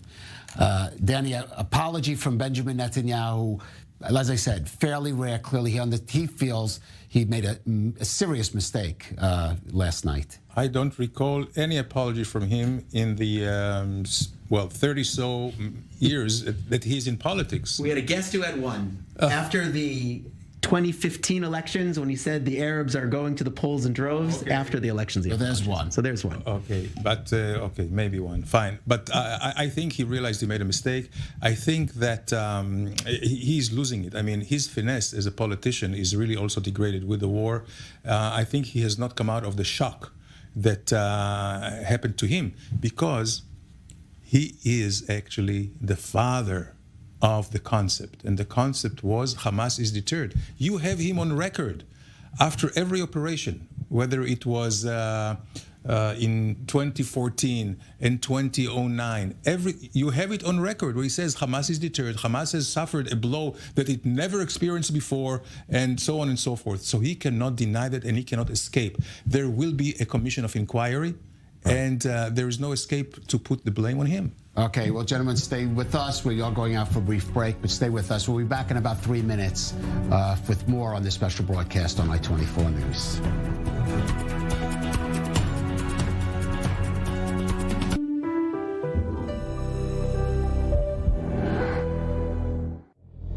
Israel is at war. Make an investment in Israel bonds. It is the most powerful and direct way to stand with Israel. Visit israelbonds.com and invest now. Made for Me, a unique concept in Israel. Custom-made men's fashion to your measurements. Made for Me, designer of all your events. Schedule your appointment at www.madeforme.co.il.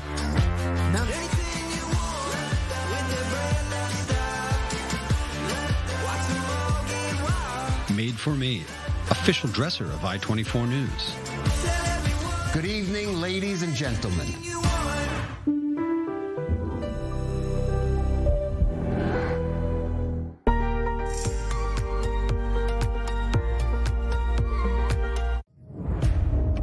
Over 1,300 people murdered and more than 3,000 injured, and the war with Hamas continues. We bring you first-hand testimonies from the front lines, from those who survived, and all the records of the atrocities by Hamas. Follow us as Israel fights terror from the south and north. Get the inside scoop on what's going on. Only on I24 News.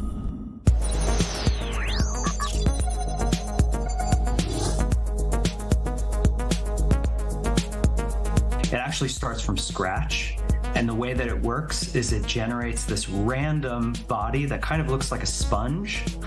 and it evaluates its behavior.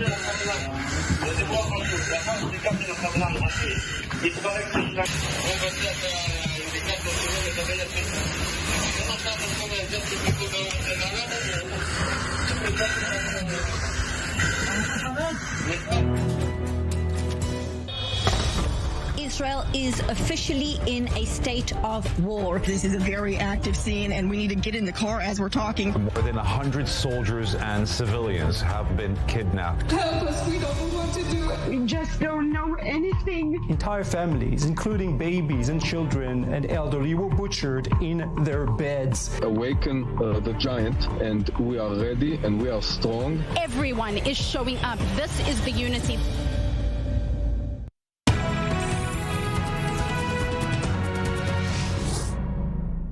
Welcome back to this special broadcast on I24 News. We want to just go to a developing story out of southern Russia, the Republic or province of Dagestan, which is in the Caucasus regions. You're looking at not live footage, but footage taped earlier. That's the airport in Dagestan where crowds of locals busted in the airport because there was a flight leaving from Dagestan to Tel Aviv scheduled there for this evening earlier, and so crowds broke in. There have been some incidents of just this week, in the past couple of days, of crowds in Dagestan going from hotel to hotel, looking rumors of trying to find Jews or Israelis in those hotels. Again, this is a primarily Muslim region of Russia. Owen, what do we know about what has happened here in Dagestan? Again, reports still coming through, Kalev. The facts are still developing. We should all be cautious, but from the best that we can gather, there were some Russian security forces who at least tried to get to the airport to control the situation, and also reports, including in Israeli media, that the flight has been diverted to a different airport, presumably to try to get the passengers away from this crowd. But obviously an incredibly distressing situation. And again, I want to emphasize to people around the world, there's no veneer of Zionists here. They're after Jews. Right. And as you said, Kalev, it's true, this is an autonomous republic. This is a part of the world where, broadly speaking, there have been security issues, of course, over the course of the number of decades. But this is part of Vladimir Putin's country. Right. And he's responsible for the security of people in his country. And if there is a mob going into an airport that is wanting to murder Jews, that's happening in Vladimir Putin's country. Right. We should, for Dagestan, you could say it's similar to Chechnya, or the same area. It's in the same region as Chechnya. The religious makeup, more or less. And this is what, and as I said before, we've seen this building of the past couple of days, reported incidents there. And in fact, Danny, as I mentioned, Israel's foreign ministry did summon in the Russian ambassador earlier today. And Vladimir Putin's rhetoric in terms of the Hamas and hosting members of Hamas in Moscow just in the past week has certainly created an atmosphere there that Israel sees as Putin as, I don't want to say developing, tolerating, maybe even encouraging. Well, Kalev, I think all of us have to understand there is a world war going on. The different manifestation, the manifestation is not as, it was so blatant like World War II. But they're flashpoints. One is the Ukraine, one is in Gaza, one is in the Gulf. Iran is involved, Russia is involved, China very much is involved with the financial backup. And Russia is on the wrong side of history again, vis-a-vis the Jews and vis-a-vis Israel. We have here two camps. One is the coalition led by the United States, NATO country, Western countries, Israel. And on the other hand, we have Russia, China, Iran, North Korea, and of course all the proxies on the ground, the terror organizations. Russia is really the perpetrator of anti-Semitism more than any other country. We have to remember always that this collusion, this lies about the protocols of the Elder of Zion, came out of Russia. during the Tsar, even before the Soviet, there were Tsar agents who concocted that. We can never, ever rely on Russia. So if there was any thinking here when the war in Ukraine broke out that we should be tiptoeing, I think today is clear that we should be much more supportive of the Ukraine and actually. And Vladimir, and we should say President Zelensky has been quite supportive of Israel in the past 3 weeks. Because he understands what's going on. And Israel, because of some kind of fixation that we need to keep the Russians, let's say, at bay on our northern border in Syria, we had to be very, very much careful with the Russians. I can tell you today, forget about the morality, forget about the strategic thinking of the future, that we must be with our values and with our friends, not only because of morality, because of our very, very existential interests. On top of that, if you look at the downside, what can the Russians today do to us? They cannot. It's worse than having 1,400 people killed and having Russia not. Well, I can tell you what they can do. What they can do to Jews, which we see happening in Dagestan this evening, which was they can encourage something. And you have to go back to Tsarist Russian pogroms, which were spontaneous eruptions of anti-Semitism against Jews. But as we know, it was something the regime encouraged, allowed to happen for its own reasons. And unfortunately, we don't have the full picture yet. Something like this seems to be happening in Dagestan. But I think today the policy should be very clear. Just, there are 20,000 Jews in Iran. Still, we blame Iran for being the worst country in the world, and they hold them responsible for the Jews over there. And the Jews over there are quite safe. Actually, they use them as propaganda. Have you heard that the Jews of Iran just 2 days ago had some kind of a manifestation, supporting the Palestinians? With Russia, it's the same. There are 800,000 Jews or so. I don't know. Some say less, some say more, depending how you count. Right, true. Let's say between 200 and 800,000. We should hold the Russian responsible for their own. They are their own citizens. Okay. Well, I'm sure we'll be coming back to this story. I want to just jump back down south to our Mary McAuliffe. And Mary, air raid sirens continue. I see in the last 15 minutes, Zikim sirens also going off in Nearim. So the south continuing, it seems to come under fire. That's absolutely right, Kalev. We're here. It's just very near the Israel-Gaza border, just a couple miles away from it. From here, just moments ago, there were rockets again overhead, Iron Dome intercepting those. But here we continue to also see inside the Gaza Strip. We're looking here at the northwestern part of the Gaza Strip, where we continue to see continuous Israeli airstrikes. Just moments before I began speaking to you, once again seeing those flares coming from the Israeli side into the Gaza Strip. We've heard Israeli attack helicopters overhead throughout the night, as well as just a number of Israeli planes overhead continuing to operate, both doing surveillance as well as those strikes on the ground. So it does continue to absolutely be a very heavy area here in southern Israel. Of course, we should note, though, that most of these communities we're talking about, where we've heard probably over 20 rocket sirens throughout the day today, most of these communities have at this point been evacuated. So we haven't received any reports of injuries or casualties on the Israeli side. Now that we have internet partially restored to Gaza, we are hearing reports about some of the injuries and casualties that have been coming up from Israeli strikes throughout the evening. All right. Mary McAuliffe, still with us? Okay, Mary. Yes, I'm still here. Okay, good, Mary. What are you hearing in terms of Israeli military activity in the immediate area? Just certainly in the last hour. People within Israel right now as well. Absolutely. I mean, we continue to hear this heavy presence. We continue to see a very heavy Israeli presence. Just moments ago, before speaking to you, a large group of Israeli soldiers just in the area telling people to evacuate from this area, saying there is a heavy fear that there could be a strike or rocket fall here, trying to clear this area and to remind people that this continues to be a very active war zone throughout this area in the south. We just see many, many different Israeli forces, troops, tanks, heavy machinery, artillery that are being fired into the Gaza Strip.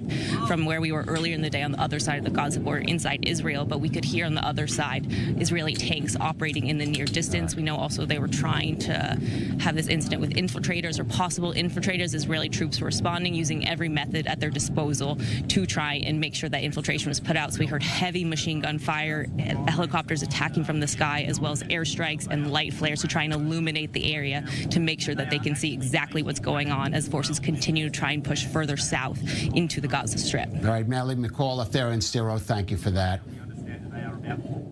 Now, even before the Israel-Hamas war, there were serious concerns for the Jews of Europe amid a surge of anti-Semitism. But of course, since October 7th, the bad situation has gotten dramatically worse. Massive pro-Palestinian rallies degenerating into pro-Hamas rhetoric and anti-Israel and anti-Semitic invective have been seen across the continent, from London to Paris to Rome and many other places. A synagogue torched in Berlin, Jewish schools shut down in Amsterdam over safety concerns, and, as we've been reporting, in Russia's largely Dagestan region, lynch mobs raiding hotels looking for Jews and Israelis, and this evening, an attack on the airport in Dagestan where a flight was looking to evacuate some of the Jews from that area to Tel Aviv. Well, joining us in studio is Dr. Ariel Muzikant, president of the European Jewish Congress. Dr. Muzikant, thank you for joining us.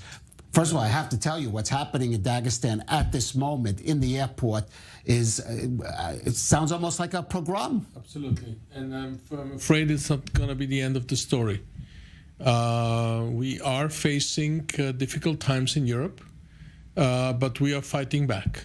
We will not let that happen. Like the Israelis, we are supposed to protect our Jewish people. There's about 1.5 million Jews left in Europe today.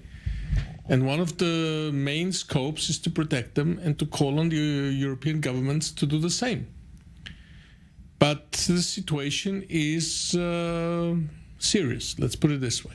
All right, well, certainly in some countries are more reliable, those governments, than the others. Certainly in Russia, it would appear perhaps be in some ways encouraging these attacks. But let's talk about this. How has the European community, how have the governments been responding? It's very different. I'm Austrian, so not only has Austria taken a very, very good stand defending Israel at the United Nations and in other places, but also just to tell you that I'm here now with a delegation of Jewish presidents from 7 countries.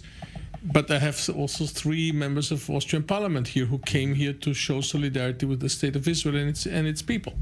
So you have countries like Austria where it's great, and then you have other countries like Ireland, let's say, or Spain, where it's a catastrophe, where anti-Jewish, anti-Israeli mood is really terrible.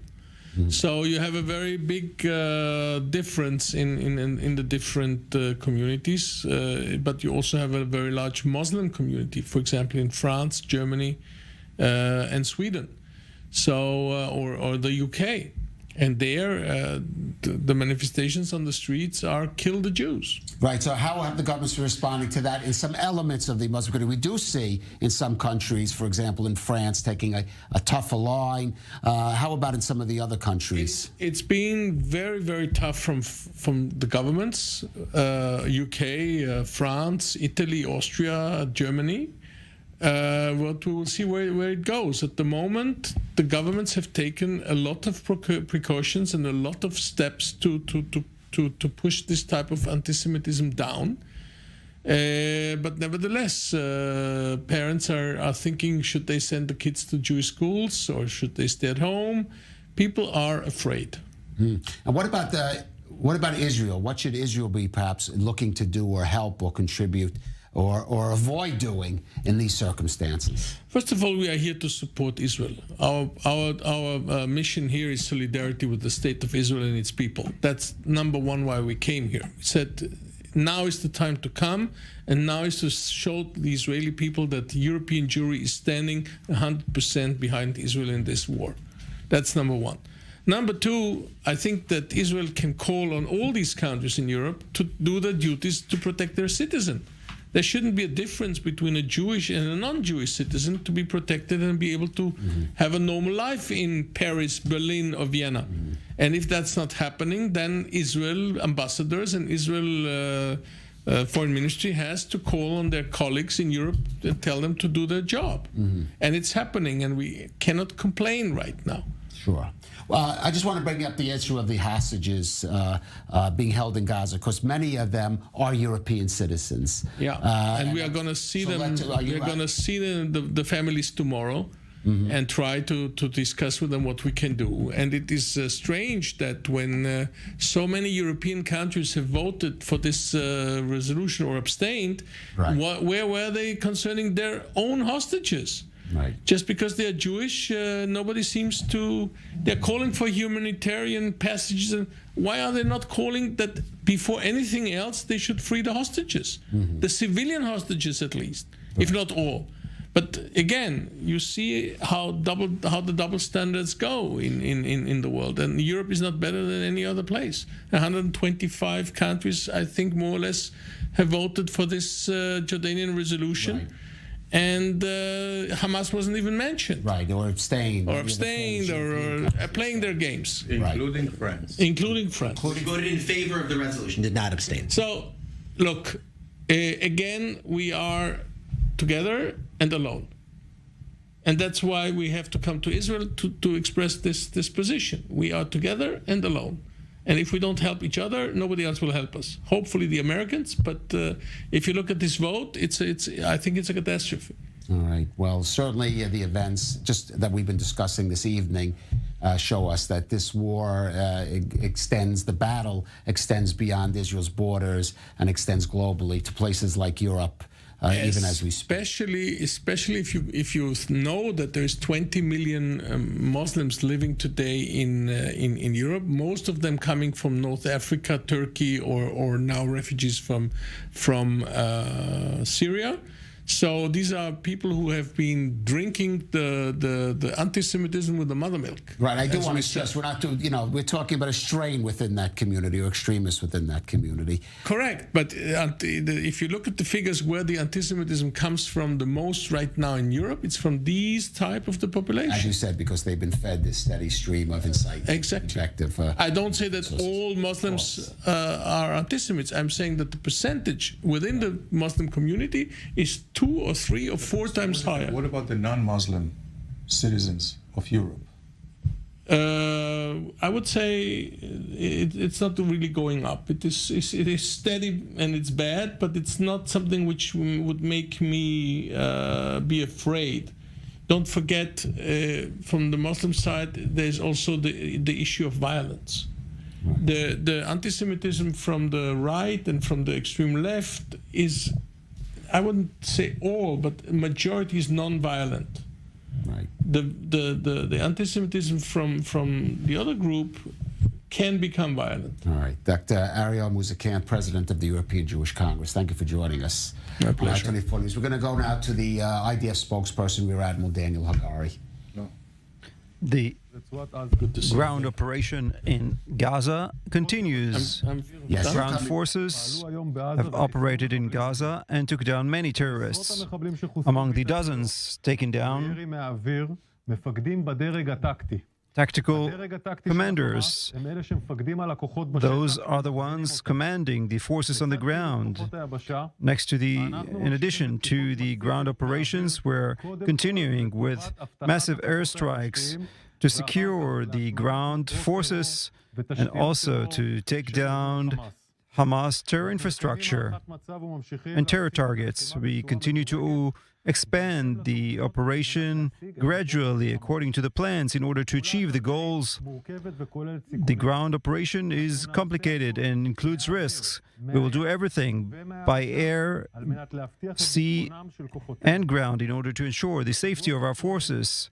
Over the past several weeks, we have proven Hamas uses the residents of the Gaza Strip cynically and executes crimes against humanity by using facilities like hospitals, schools, and other institutes. The Gazan population speaks about the fact that Sinwar no longer cares. Sinwar has brought a disaster on them. He has lost control, and he is the person that is responsible for the situation in Gaza. He acts as a killer that has shown the entire world that Hamas is worse than ISIS when it executed the murderous massacre on 7th of October and have kidnapped over 200 Israelis to the Strip, including elderly and children. We will chase Yahya Sinwar until we get to him. Over the past 2 weeks, we call on the residents of the northern part of the Gaza Strip and the Gaza City to evacuate temporarily. Evacuating southwards is for their own safety. This is an urgent call, we stress. South of the Gaza River, there are the conditions that would enable you to get medicine, food, and water. Go south. In the north, during the day, a number of launches were executed from Lebanon into Israel. IDF troops responded with fire towards the sources of fire, targeting Hezbollah infrastructure. We also took down 3 squads of terrorists that attempted to fire towards IDF troops. We killed terrorists on the fence that attempted to enter our territory. We'll continue to kill all the terrorists on the fence, and we will not allow entrance into Israeli territory. This evening, rockets were fired towards Kiryat Shmona and the northern Galilee. The IDF returned fire. We continue with our defense and offense in the northern border. We are in high readiness in the north. Any attempt to fire and any aggressive operation against us will be met with a crushing blow. In the Home Front Command, the instructions continue to be updated every day.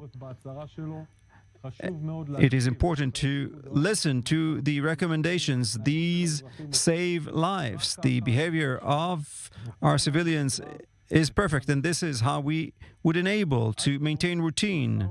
So far, we've given notices to the families of 311 fallen IDF soldiers and 239 kidnapped. This is 239 kidnapped. Among them are civilians who are foreign workers, quite a few of them. Their identity and reaching their families is complicated for us. It is difficult to build that picture, and therefore the number that I've mentioned, 239. We continue with efforts to collect information and update the families all the time. The number of missing continues to go down and is now 40. I wish to address the families of the missing. I know that the uncertainty is very difficult. We will not stop until we understand what happened to your loved ones. Questions, please.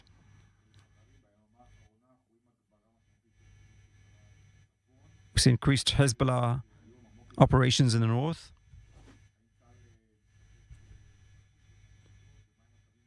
What are the red lines? The rocket fire today towards Kiryat Shmona, we intercepted most of it. Most of it, except for hitting open areas. This was claimed by the Hamas. For us, the control over Lebanon is the responsibility of the Lebanese government and the Hezbollah group. It is the group that decided to be the defender of Hamas ISIS. So we target those who fired at us, and also we target the Hezbollah group, also at this time.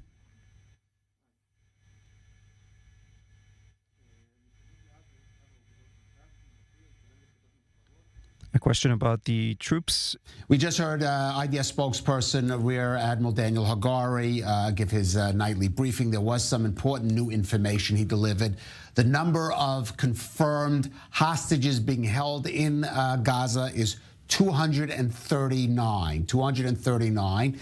And Admiral Hagari seemed to indicate that some of these additions, it was 230, were perhaps foreign workers in Israel, and he explained it is somewhat difficult for Israel to even reach their families and perhaps to understand that these people are missing, that they haven't contacted anyone. So 239 now in Gaza, among them foreign workers in Israel. He said the number of unaccounted for is now 40. That has dropped, but that is 40 people still unaccounted for, could be either being held in Gaza or their remains could be not identified or not even located yet. We've seen this happening.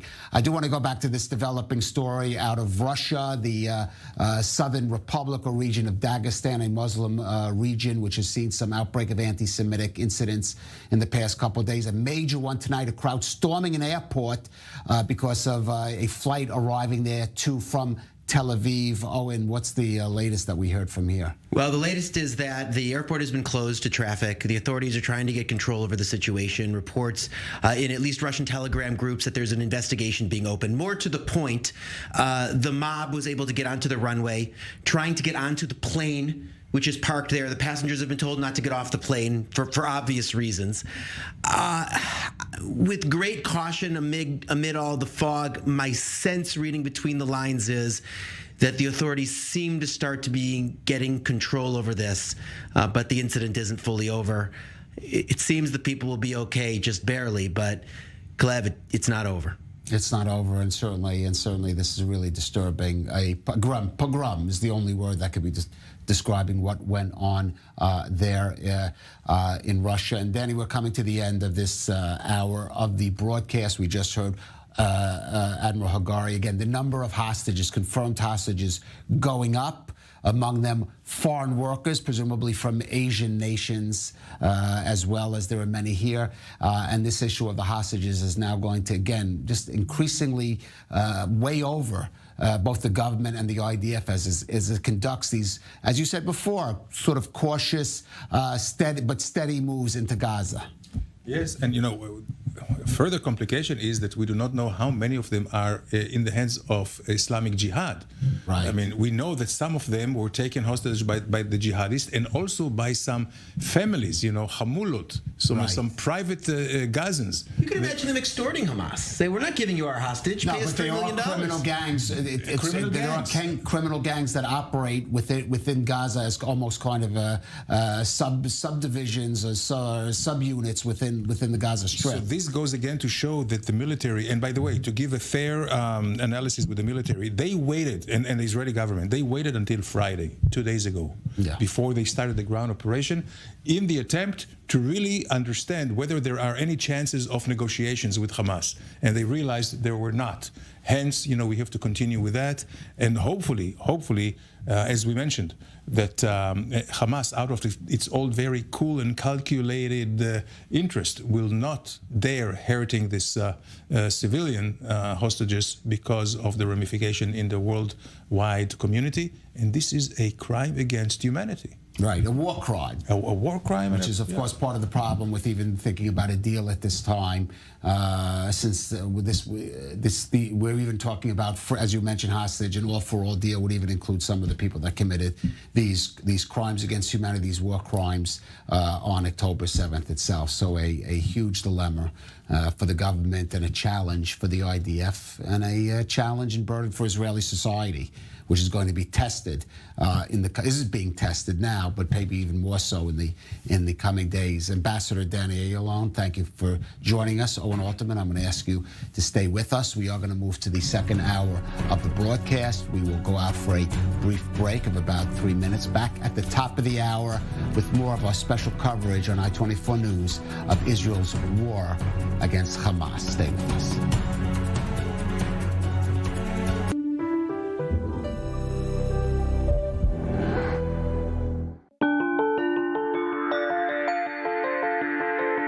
Big questions answered at the Edmund and Lily Safra Center in Jerusalem. Questions like, what makes us human? How come that my brain is so sophisticated? What makes it so sophisticated? Is it only the number of the cells? We have more, 1,000 times more than the rodent. Or is there something else in the brain that is beyond the big numbers? My answer is certainly yes. Some people feel that there is something else, maybe mystical thing, that is not only the material, but there is something else that comes to the complicated machine, makes us human. I don't think so. It's a machine. A wonderful, wonderful machine. So if this is a machine, in principle, I should be able to replicate it. Professor Idan Segev has spent his life mapping out the brain's base unit, the neuron. When you have a mathematical formulation of a biological phenomena, you build a machine that replicates the mathematics, and the mathematics represent the biology. So we merge biology with technology through mathematical understanding. If you want a complex machine to be able to do complex things like multiple tasks and general artificial intelligence, then you will need, for sure, more complex architectures that exist today. What Professor Segev is doing at LSAC is building that new architecture, or at least the code for it, machines that transcend the limits of hardware. This other machine will be very much like us. It will feel, it will walk, it will be intelligent, it will be our friend.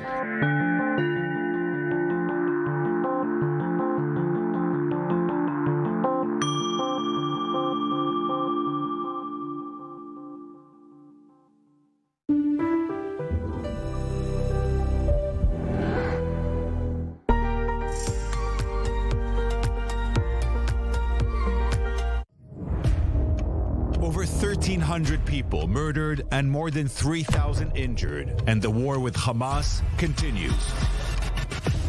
We bring you first-hand testimonies from the front lines, from those who survived, and all the records of the atrocities by Hamas. Follow us as Israel fights terror from the south and north. Get the inside scoop on what's going on. Only on I24 News.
Welcome to or back to this special broadcast on I24 News. I'm Kalev Ben-David. It is day 23 of Israel's war against Hamas. The IDF is expanding its ground operations in the north of Gaza as the conflict enters what Israeli security officials call a second stage of the battle. Israeli soldiers are engaging now in gun battles with Hamas terrorists there as rockets continue to be fired into the south and center of the country. In the north, missile launches being fired at an increased pace from across the Lebanon border as the IDF strikes a terrorist cell there, preparing to fire an anti-tank missile. Prime Minister Benjamin Netanyahu under political fire after he takes down and apologizes for a tweet blaming security chiefs for failing to anticipate the October 7th attack. Pressure on Netanyahu also coming from the families of the 230 confirmed hostages being held by Hamas, demanding action for their release. Pressure also coming from the White House today as well, calling for more humanitarian aid to Gaza's civilians as Israel does increase the water supply that is going into the Strip. President Biden, speaking with Netanyahu this evening, reportedly extending U.S. support for Israel's ground operation, but also urging it to take greater care in distinguishing between civilians and terrorists. Well, for more, let's go down south to our Mary McAuliffe, who was by the Gaza border. And Mary, sirens continue to go off in areas and communities in that Gaza border region. That's absolutely right, Cliff. Throughout the day, we've had a number of sirens going out in these border communities area, beginning at 6 a.m., over 20 times that they have been fired throughout the day. It's important, though, to remember that these are areas that have, for the most part, been evacuated. We do not have any reports of injuries or casualties from throughout the day, but we continue to hear the rocket sirens going off and sending all those who remain here in the area into shelters, as well as the forces in the area. But we continue to hear very heavy Israeli military infrastructure in the area, a lot of movements by troops, tanks, buses. You can see these big trucks that are driving by, who are all repositioning in the area. Of course, the big story coming out today is heavy battles, gun battles, between those, what the IDF said were those who came out of terror tunnels inside the Gaza Strip. So Hamas terrorists who are apparently trying to infiltrate or trying to attack Israeli forces. So inside the air crossing on the Gaza side, they said that they eliminated all of those gunmen. But what we're hearing from Palestinian sources inside the Gaza Strip is that they continue to hear gunfights ongoing, continue to hear Hamas's Al-Qassam brigades. They're actively engaged in firefights. They're actively engaged in also using heavy weapons to try and target these heavy Israeli vehicles. So it's very much ongoing. All the meanwhile, we continue to have a large number of Israeli airstrikes inside the Gaza Strip, and Israeli tanks continuing to be on the move as Israeli forces continue to try and push further south into the Gaza Strip. All right, Mary McAuliffe down there in Still Road on the right near the Gaza border. Thank you for that, Mary. Well, we're joined in studio by Raphael Jerusalmi, a former senior intelligence officer for the IDF and a security analyst now. And, of course, our senior diplomatic correspondent, Owen Alterman. And, Owen, we've been following a disturbing story of what has to be called a pogrom. Crowds of residents in Dagestan, that's a region of Russia in the south, largely in the Caucasus region, like Chechnya, largely Muslim. We've seen in the past couple of days some disturbing incidents of anti-Semitism, and now crowds attacking an airport, the airport there, because of a flight, an incoming flight from Tel Aviv that landed at that airport. They broke into the airport, rampaging, looking for Jews. There have been clips going out to kill Jews. We've seen clips of a child saying, I'm come here to kill Jews, to knife Jews. What are we hearing? What's the update on that? Well, the latest, look, security services seem to be on the ground from Russian Telegram accounts and trying to control the crowd. In a sense, letting the crowd, Kalev, chant anti-Semitic slogans in an effort to, in a sense, negotiate with them, to let them chant, but not let them get close to the passengers. Interestingly enough, the Israeli government's still scrambling to at least get statements out. But the Israeli National Security Council putting out a statement with an interesting fact, as best they understand it, that there are actually no Jews or Israelis on the plane. So all of this to try to kill Jews, well, there are no Jews on the plane, but of course that doesn't detract from the absolute seriousness of the incident. There are Jews living in Dagestan, but the idea is, of course, to get them out as soon as possible, given what's going on. So again, security services seem to be there on the ground trying to control this mob. As best we understand it, the passengers are still on the plane. They've been told not to get off the plane for obvious reasons. But you have to understand, Kalev, this mob was able to get not only onto the runway, but into the plane, looking into the plane's engines, trying to go everywhere they could to try to find the Jews to kill. Right. So an incredibly distressing event that I think will ricochet for the coming hours and the coming days. Right. Before you go, there is a comment on Twitter from President Volodymyr Zelensky about this incident this evening. He says appalling videos from, I believe the name of the city in Dagestan, Makhachkala, Russia, where an angry mob broke in the airport searching for Israeli citizens on the flight from Tel Aviv. He says it's not an isolated incident, but part of Russia's Russia's widespread culture of hatred toward other nations, which is propagated by state television pundits and authorities. Also talking about Russian foreign minister has made a series of anti-Semitic remarks in the last year. Volodymyr Zelensky commenting right now, blaming this incident, this pogrom, attempted lynching in Dagestan, squarely on the Russian government. Right. Well, of course, Russia is ultimately responsible. This is Russian territory. This is the country of which President Vladimir Putin is the leader. So let's be very clear about that, okay? On the other hand, look, there are obviously two strains here, right? One strain is this is a majority Muslim area in a part of Russia that has known its security issues over the course of decades. So it's not coming from the tradition of Russian anti-Semitism per se, in terms of what's motivating them, but there may, and it is being posited, an interaction between that and the message and the messaging coming from Russian media and from the Russian government. We're going to have to try to untangle those strands. Of course, that's going to happen in the days to come after an incident as distressing as this one. A different, updated shade of that tradition, you might say. Raphael. I just wanted to add that the National Security Council is weighing the possibility of sending rescue planes after a call from the chief rabbi of Dagestan.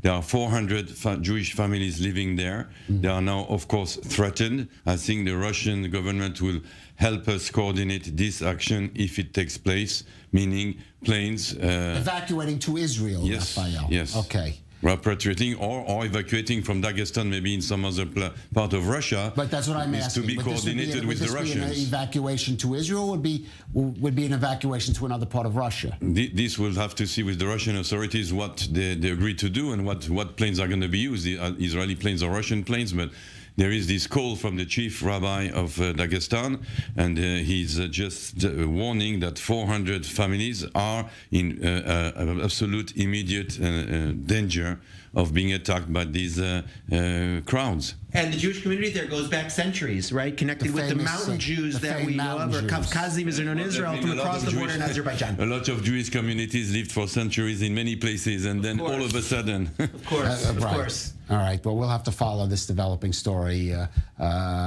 throughout the program. I want to go back now to the situation in Israel. Earlier today, in the past half hour, we had the nightly briefing by the Rear Admiral Daniel Hagari, the IDF spokesman. He did have some news. The number of confirmed hostages now rising to 239. That was an increase of, I believe, 9 over the previous day. Also, he explaining perhaps the delay in confirming the hostages there is that he said some of them are foreign workers, and it is a challenge for Israel to get in touch with their families, some of these coming from countries in Asia, the Philippines or Thailand. And the number of unaccounted going to 40. And Raphael, you're an old intelligence hand. This is a challenge in terms of intelligence for even the IDF to even know who's being held there, never mind, for example, where they might be and what their condition is. Of course, and also there's an extra problem. It's that not all of the hostages are at the hands of the Hamas. Yes. We don't know exactly, but I would say a rough 80% are at the hands of the Hamas. The majority of the rest would be at the hands of the Islamic Jihad. A few more would be at the hands of autonomous terrorist factions affiliated to Al-Qaeda or ISIS. And even a few might be at the hands of private citizens, those people who joined the invaders, the terrorists that invaded the south of Israel, that went into the villages and kibbutzim and massacred people. There were some people from the northern fringe of Gaza City who just joined in the party. And they killed and raped citizens of Israel. Sure. But apparently some of them might have also taken hostages. So the Hamas doesn't control all of them. It's very difficult to establish a list. Now, the problem is the former chief of the Mossad, Yossi Cohen, said you can absolutely wage the war, the battle, and take care of the hostage situation. We are not in a vicious circle that we cannot do anything because if we strike, then we are going to lose the hostages. It's the contrary. It might even be that striking very hard and very violently could frighten or terrify the Hamas in such a way that they would bargain some of the hostages. I think even going further, saying if the IDF does not put this pressure on Hamas, it will not even consider a real deal. Especially that so far the diplomatic channels and the negotiations haven't led to anything apart from false rumors. The Hamas is letting us know that they want all the prisoners back. It was called a psychological fog, that they're doing. Really, it's my personal opinion, but it's shared by quite a few in the security establishment. The Hamas will keep these hostages. They don't want to exchange them for anything because they are the life insurance of Mr. Sinwar and all the high commanders of the Hamas. It's their last rampart of defense. Would the IDF, like the spokesman of the IDF now promised, reach the high command of the Hamas, their last defense is the hostages, and they say, please give us free passage to Egypt, spare us, and you get your hostages. So for sure, I would say between 40 and 50 hostages will not be exchanged ever, and because they are the life insurance of these leaders. Some of them might be exchanged, like we had 4 exchange for what? For playing for time. Right. It was a cynical exploitation of these hostages, like to delay the ground offensive, playing for time, telling the Americans, look, Qatar saying, look, we're getting somewhere. This is finished. The offensive has started. It could it be for more fuel that they need, diesel? Could it be for humanitarian aid? Who knows what they're going to ask for? But this cannot be the bargaining chip. We have to say everybody or nobody. You cannot now have a bargain of liberating this, that, or the other. The Russian, I think, will be liberated because Mr. Putin is going to put so much pressure on the Hamas that they're going to liberate the Russians, the double nationality, double citizen. So really, the good strategy should be to refuse the cynical, I call it's the selection. We were back to the Nazi Germany. You're selecting hostages according to the nationality. If they have this nationality, that nationality, soon they'll be selected if they have blue eyes or not blue eyes. It's not possible. We are now exchanging Jews for trucks. Right. That's also the Nazi regime, right? Well, Jews for humanitarian trucks. Right. I just want to go now to the north of the country and our correspondent Pia Steckelbach, because Pia also in the north, a real intensification, I think, during this day of that fire being exchanged across the Lebanese border. Right, Kalev. The Israeli Air Force is and has been striking targets in southern Lebanon throughout the evening. That comes after barrages of rockets were fired towards different areas alongside the border with Lebanon here into northern Israel, beginning in the early evening hours with the city of Rosh Pina, a town about 30 kilometers away from the Lebanese border. There, sirens sounded in Rosh Pina and several other communities. There, one rocket fell into open area, one was intercepted. Then it continued with rockets towards the area of Kiryat Shmone, a city about 5 kilometers away from the Lebanese border in the eastern part of the Galilee region, a city that had just been evacuated throughout last week. And that really shows you how important these precautious measures are, because one rocket, one of 6 that were launched from southern Lebanon as well, impacted a house, setting it on fire, a house that was empty as residents had evacuated before. There, 3 rockets impacted in the city. One, as I said, lit that house on fire there. Hezbollah claiming responsibility for that barrage of rockets. And then also in the evening hours, another barrage of rockets towards the western Galilee region here, also in Nahariya. We had a siren here. A barrage of the IDF saying 10 rockets. Hamas, who later claimed responsibility, saying 16 rockets being fired here towards the western Galilee region. And really an intensity that we have, I believe, not seen here at the northern front so far. Different barrages of rockets there coming from Hezbollah and from the Hamas military wing in southern Lebanon there. That comes after also Ibrahim Raisi, the Iranian president, has voiced his opinion on Twitter, now X, today, saying that Israel is crossing red lines in what it's doing in Gaza today, provoking the intense entry of other factions or forcing others to enter. And this is what we've been hearing really throughout this war from both Hezbollah and also Iranian forces, that they're closely watching what Israel is doing in Gaza and decide whether they will full-scale escalate the situation here on the northern border. Israel, also the Israeli military, saying that they have targeted several several cells in southern Lebanon trying to launch anti-tank missiles throughout the day. What we've been seeing here, Kalev, throughout the past 2 weeks is basically infiltration attempts, often coming from Palestinian smaller factions in southern Lebanon, the attempt to launch mortar shells, and also now, and that specifically this evening, the launch of rockets here into the region here in northern Israel. We're speaking about many communities that have already been evacuated, such as Kiryat Shmona, and communities that are even closer to the border here. And that really shows you how volatile and how dangerous the situation here is really things can change any second here. And we're talking about Hezbollah that is also connected with, as we know, Palestinian factions in southern Lebanon there. And they have emphasized all over again that they do want to combine the fronts and that they're also closely working together with their Iranian partners, Kalev. All right, Pia Steckelbach there in Nahariya, just south of the Lebanon border, another front heating up in this war. And of course, the fronts in this, thank you, Pia, the fronts in this war, not just local, but also, as we just saw this evening in southern Russia. Also, do we have any kind of update on that developing situation, this pogrom, attempted pogrom in Dagestan in southern Russia? Right. Responses from the Israeli government, the Israeli Foreign Ministry coming out just a few moments ago saying that it expects the Russian authorities to care for the welfare of Jews and of Israeli citizens and of Jews, whoever they may be, and to act with decisiveness against those who have rioted and against the wild incitement that is targeting Jews and Israelis. The Israeli ambassador to Russia is working with the authorities in order to protect the welfare of Israelis and Jews in the location.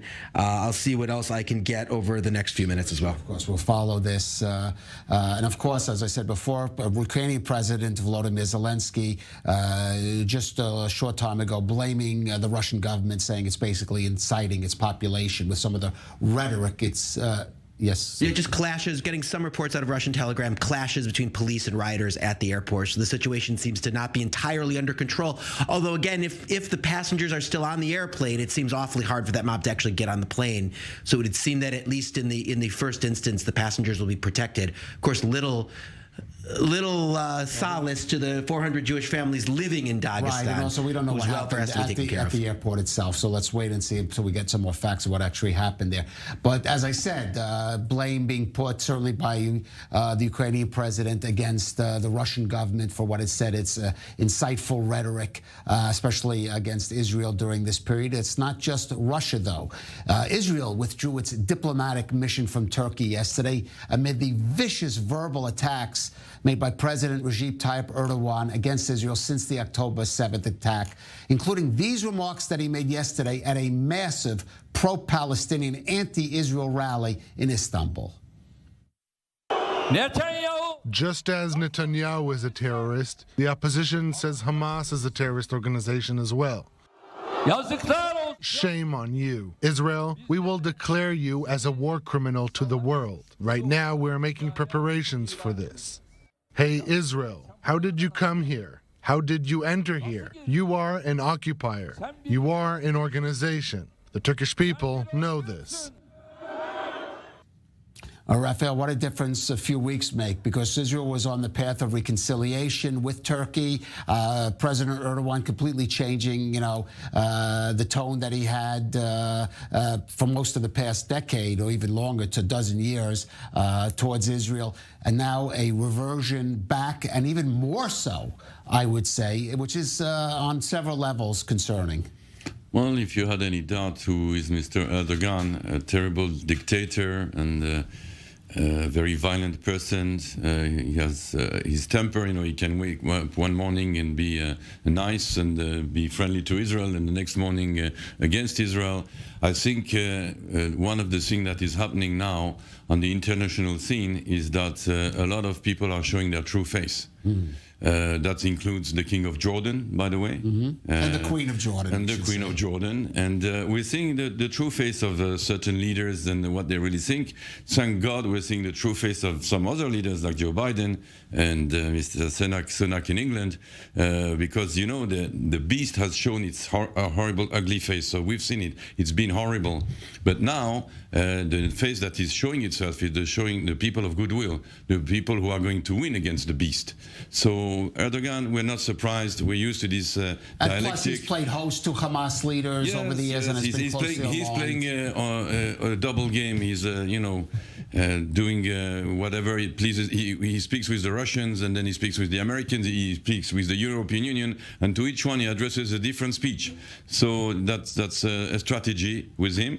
Then you have to remember it's just a dictator, and he can just change the direction of the Turkish policy just himself, without asking a parliament, without asking the people. He just decides. But I think it's no big surprise. I'm very much more disappointed by the King of Jordan. He was never such a great friend of Israel, but his purely anti-Semitic discourse of the last days are terrible. A bit of the disappointment also with Marshal Sisi of Egypt. I think he's also very guilty of crime against mankind by the fact that he hasn't opened the border to Sinai. You could receive hundreds of thousands of people from Gaza, innocent civilians, fleeing the combat zone into Sinai, open there a refugee camp similar to the refugee camps opened in Turkey for the refugees from the Syrian civil war. I think Mr. Sisi is very guilty in what is happening now to the people of Gaza. Now, we should note it's not just Turkey as a country in the region that has close ties, has had close ties with Hamas. Now, since the October 7th terror attacks, Qatar has emerged as a key player in mediation efforts to release the now some 239 hostages held by Hamas in Gaza. Now, for years, Qatar has hosted Hamas leaders in its capital, Doha, while also hosting the United States' largest military base in the region. So how did a small, oil-rich country like Qatar find itself in such a key position here? Our Middle East correspondent Ariel Osran explains. Our target is to release all of the civilian hostages. That's what we're working on, and that's what we want to achieve. 3 weeks after Hamas's deadly rampage in Israel, which included the capture of 230 hostages, Qatar has quickly emerged as the main mediator between Israel and Hamas. If there's a continuing bombing, if there is a continuing escalation in the situation, our task is getting more difficult. The mediators need a period of calm, needs a situation where we can speak easily to both parts and try to be more creative in bringing more initiatives that can get those civilians out. Since October 7th, Qatar has been the address of various countries for help in releasing their citizens from Hamas captivity. It has also been hosting the Hamas leadership prior to the war and since it began, providing a safe haven from Israeli reprisals. However, recent reports indicate this might end soon. We will release them, and the Al-Qassam brigades announced that as well. But now they are distributed in different locations. Let them stop this aggression, and you will find the mediators like Qatar and some Arab countries like Egypt and others. They will find the way to have them released, and we will send them to their families. So how did a small, oil-rich country in the Persian Gulf become the one that decides what happens in Gaza? In recent years, as Arab countries have been embattled with internal conflicts, Qatar fashioned itself as the main financial supporter of the Gaza Strip. We're here to assure the Palestinian people that we're with you with the reconstruction in Gaza and with fulfilling the commitments made by the state of Qatar in previous international conferences. Tens of millions of dollars entered Gaza each month with Israeli consent to fund humanitarian projects and to improve the economic situation in Gaza. But much of that money found its way into the hands of Hamas. That's no surprise given its closest regional allies are Iran and Turkey. Qatar is playing here a double game. On the one hand, its role in putting out fires in the region awarded with points from the Middle East to Washington, who considers Doha as a major non-NATO ally. On the other hand, it uses its influential Al Jazeera TV network to incite against Israel and Jews and to promote Hamas propaganda. For the Qataris, it's all about regional influence, and it is currently positioned at the heart of hostage negotiation efforts. Whether that engagement is in good faith remains to be seen. And just again, a brief update. We have an updated number of hostages being held, confirmed hostages being held in the Gaza Strip. That number rising to 239 this evening in a briefing by IDF Rear Admiral Daniel Hagari. Some of them, he said, being foreign workers, which explains for the delay in identifying them. And the number of missing or unaccounted for from the October 7th terror attack now going down to 40. Well, stay with us. We are going out for a brief break. We'll be back in about 3 minutes with more on this special edition of I24 News as we cover the Israel-Hamas war. Stay with us.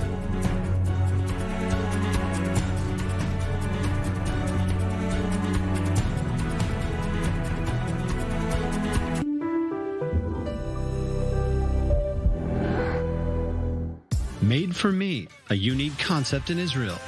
Custom-made men's fashion to your measurements. Made for Me, designer of all your events. Schedule your appointment at www.madeforme.co.il. Made for Me, official dresser of I24 News. Good evening, ladies and gentlemen.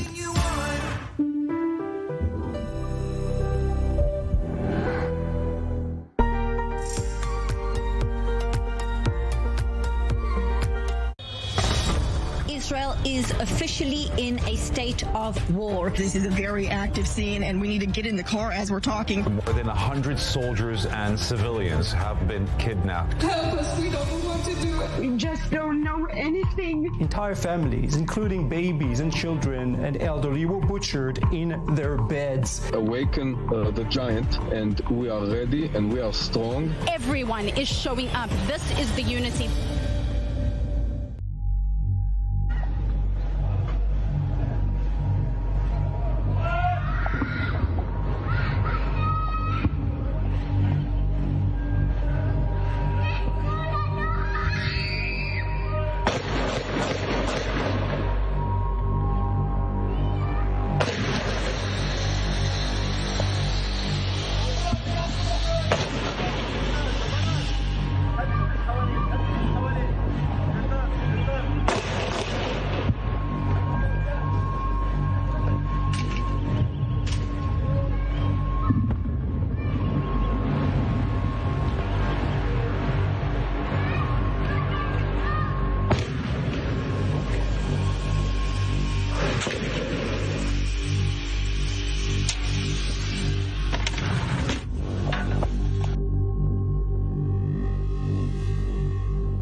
Welcome back to this special broadcast on I24 News, Israel at war against Hamas. Now, if anyone doubts that the constant air raid sirens going off in southern Israel are taking their toll on the residents there, take the case of Tamar Haya Torfiashvili, a 9-year-old girl who died yesterday in Ashdod. According to the Asuta Medical Center, Tamar's cause of death was cardiac arrest that she suffered during a rocket alert. Here's her father, Avi, speaking at her funeral. She didn't die. She didn't pass away. She was murdered. That siren murdered her. Not a knife nor a gun, a siren. That's all it takes to take away the soul of a 9-year-old girl. The children in the state of Israel are not living in a world where they can play safely, enjoy everyday life, to walk around smiling and freely and feel safe. We are in the state of Israel, but we are still not where we can feel completely safe. My children, instead of playing hide and seek, we're busy hiding from the sirens, from the rockets and missiles, from the terrorists who are out for our blood. Well, let's go down now to the south and our Mary McAuliffe. And Mary, what's going on down there? It seems like, again, a very tense night in the south on the Gaza border. And, of course, within Gaza itself, some fighting, heavy fighting.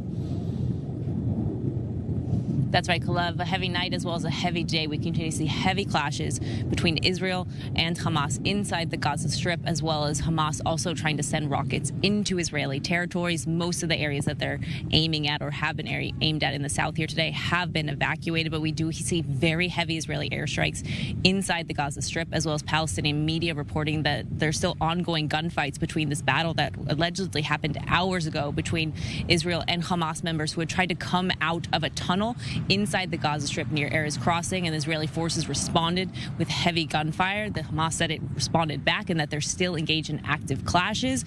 And now we have a warning from Hamas telling Israel not to strike any of the hospitals in Gaza, calling on the international community to take action against this potential, what they're calling a massacre against Palestinian civilians. It's important to note, of course, as we've been talking about over the past few weeks, we've seen evidence presented by the Israeli military accusing Hamas of using hospitals as human shields and putting the lives of civilians at risk inside this hospital where many have been sheltering. We've known from Israeli airstrikes today there have been numerous casualties, numerous injuries reported from airstrikes.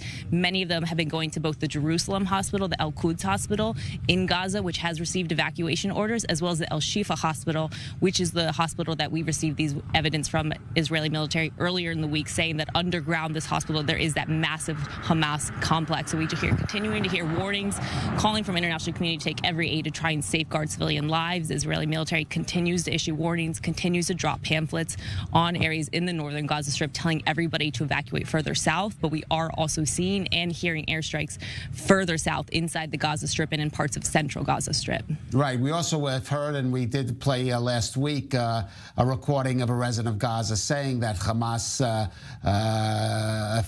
security terrorists have been trying to literally block the roads to the south of Gaza, at one point even shooting on residents of northern Gaza trying to make their way south.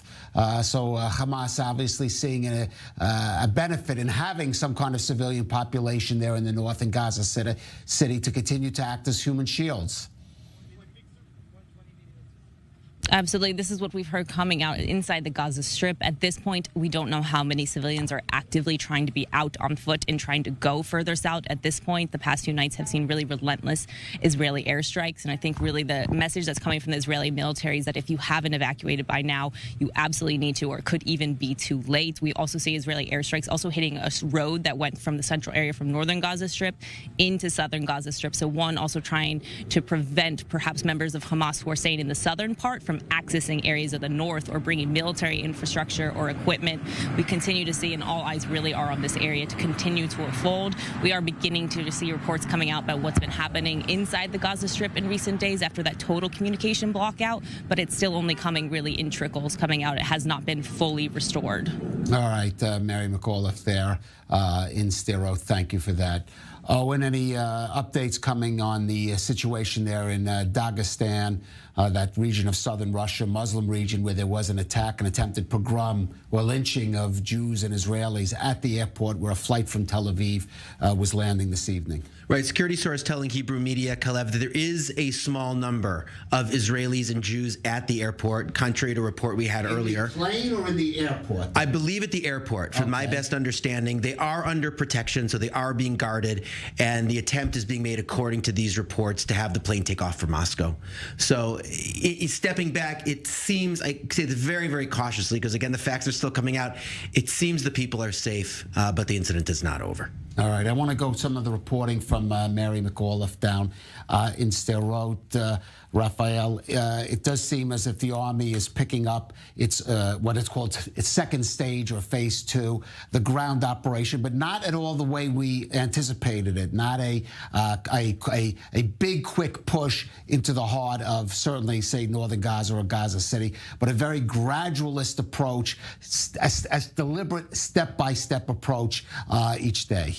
Yes, and in that they are following a rather good advice, I think, they got from the Secretary of Defense, Lloyd Austin, the American Secretary of Defense, and from the commander of the Central Command of the United States Forces, who exchanged with their Israeli colleagues and tried to explain to them that maybe this huge, massive ground offensive, this invading of the Gaza Strip might not be the best way to go about it. And the Israelis have accepted to give a try to what the Americans are advising to do, meaning a more limited ground offensive. It started with 2 nights with rather small incursions into the Gaza Strip, in and out very fast, striking and opening the road for what is happening now, meaning also an incursion which is of a much larger scale, of course, but still not what we had in mind. It seems to be working. This was a trial run maybe, and we see that this strategy is working. It will require a lot more patience if we can have any more from the Israelis and from the army, meaning it will take much even longer to reach our objectives in Gaza. But it seems to be working, because right now all the targets have been hit. There was a long list, 150 targets concerning the tunnels, the underground infrastructure of the Hamas, many targets along the sea from the naval forces of the Hamas. So all this with reasonably few casualties on our side. So it might be that we got a good advice and that we were clever enough to follow it. The coming days and hours will show us if this is really the case, because now, after this almost 2 days in there, the forces are getting tired. There is now, you have to replace them. Right. Some reinforcement is arriving, replacing first the infantrymen who are exhausted, also the tank crews. And while this is happening, you have to bombard even more. And we have this problem with the fact that there's still the human shield of these Palestinians used by the Hamas that are hampering our advance. And we heard that just now by Mary, for the Hamas saying don't attack the hospitals, which we know are the command centers. There's reports that they're purposely keeping people in those hospitals, bringing them, trying to keep them loaded so that Israel can't attack the command centers that are underneath them. Yes, but if you follow the protocol number 1 of the Geneva Convention concerning civilian casualties, there is this protocol which states that it's all proportional, meaning there is collateral damage, but if this collateral damage is much inferior to the damage that could be caused by the target, then you can hit the target. Israel will have to make that case, but there is a development related to what you just said that I want to get to. The White House has released a readout of President Biden's call with Prime Minister Netanyahu this evening. Just briefly, some of the main points. The president reiterated that Israel has every right and responsibility to defend its citizens from terrorism, and underscored the need to do so in a manner consistent with international humanitarian law that prioritizes the protections of civilians. The president and prime minister discussed ongoing efforts to locate and secure the release of hostages, to include American citizens who remain unaccounted for and may be held by Hamas. The president underscored the need to immediately and significantly increase the flow of humanitarian assistance to meet the needs of civilians in Gaza.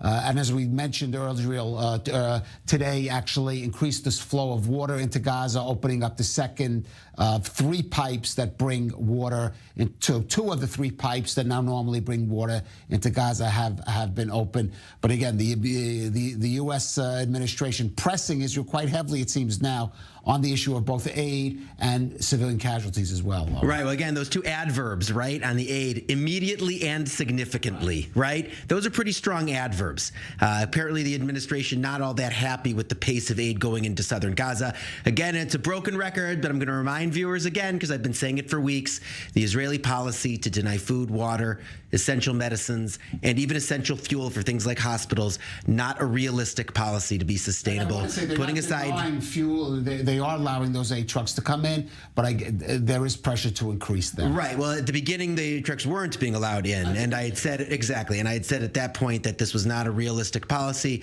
A readout like this simply strengthens that point, and really one wonders if Israel would have been better off getting ahead of this issue rather than being dragged with it. It certainly doesn't seem to have helped in releasing the hostages, for example. No, but the families of the hostages have objected to the bringing in of humanitarian aid, saying there should be a quid pro quo where Hamas at least gives some signs of life for the hostages or allows the right. Because I know it's not realistic. Israel is not Hamas in every way. I'm talking about what the demands of the hostages' families and the government has to Everyone has sympathy for the hostages' families. But one point also, of course, the reader also says Israel has to follow international humanitarian law. Of course, Israel has to follow international humanitarian law. Israel agrees that Israel has to follow international law. So again, that doesn't add any information. Of course, everyone agrees Israel has to follow the law, and Israel says it is following the law. And Raphael reminds us that international laws of warfare do take into account civilian casualties as collateral damage in these kind of They also take this into account. A blockade is legal by international law,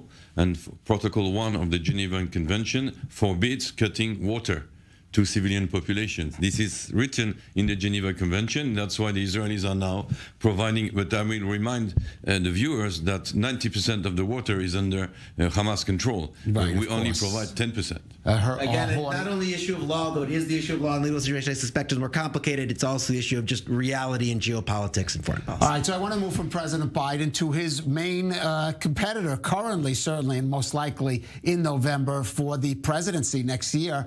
The Republican Jewish Coalition held its annual convention in Las Vegas this weekend.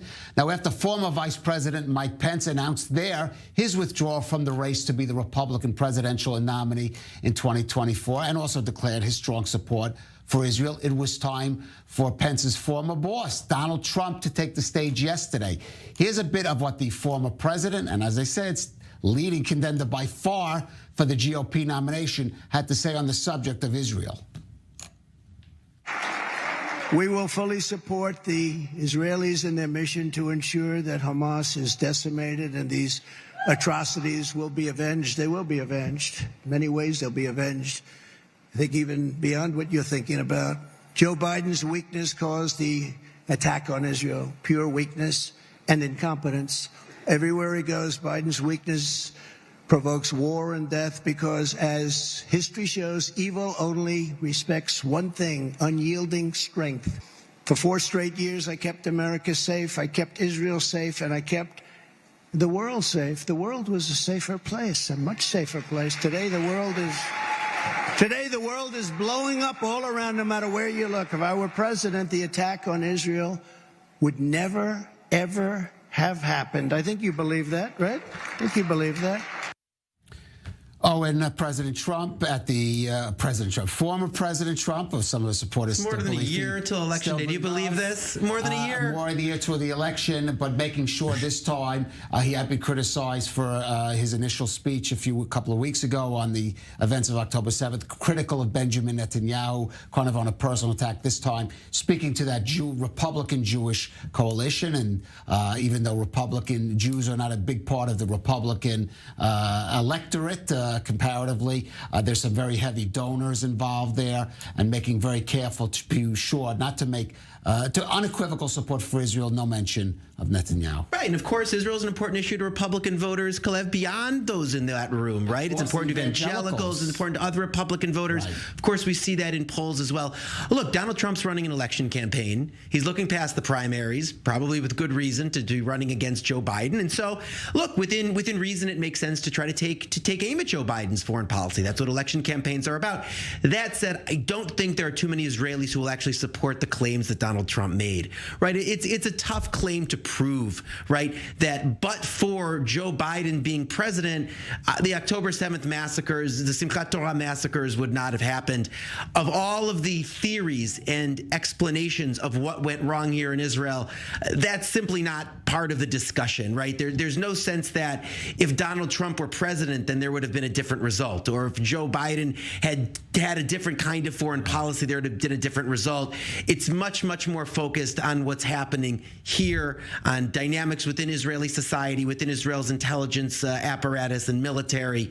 So the discussion here is someplace else, and Donald Trump won't find much support for that claim from within those in Israel who are thinking about this. Okay, but there are those in the United States who do make similar such claims. It's inevitable that this issue, everything in Israel, becomes part of the partisan debate in the United States, including the October 7th And the fact that there are two leading presidential candidates who both are so supportive of Israel is obviously great news for the state of Israel and for the Israeli public. All right, I want to come back now to Israel and, of course, the key issue of the hostages. As we reported, the families of Israelis held hostage in Gaza stepped up their pressure on the government this weekend to do something, even including a possible prisoner exchange to obtain their release. Now, one can only imagine their agony. One of those is Moran Aloni, who has 6 family members presumed kidnapped by Hamas from kibbutz near Oz. That is his sister, Sharon Aloni Cuneo, Sharon's husband, David, and their twin 3-year-old daughters, Emma and Julie, along with Aloni's oldest sister, Danielle Aloni, and her 5-year-old daughter, Amelia. Well, joining us now is Moran Aloni, joining us from Yavne, Israel.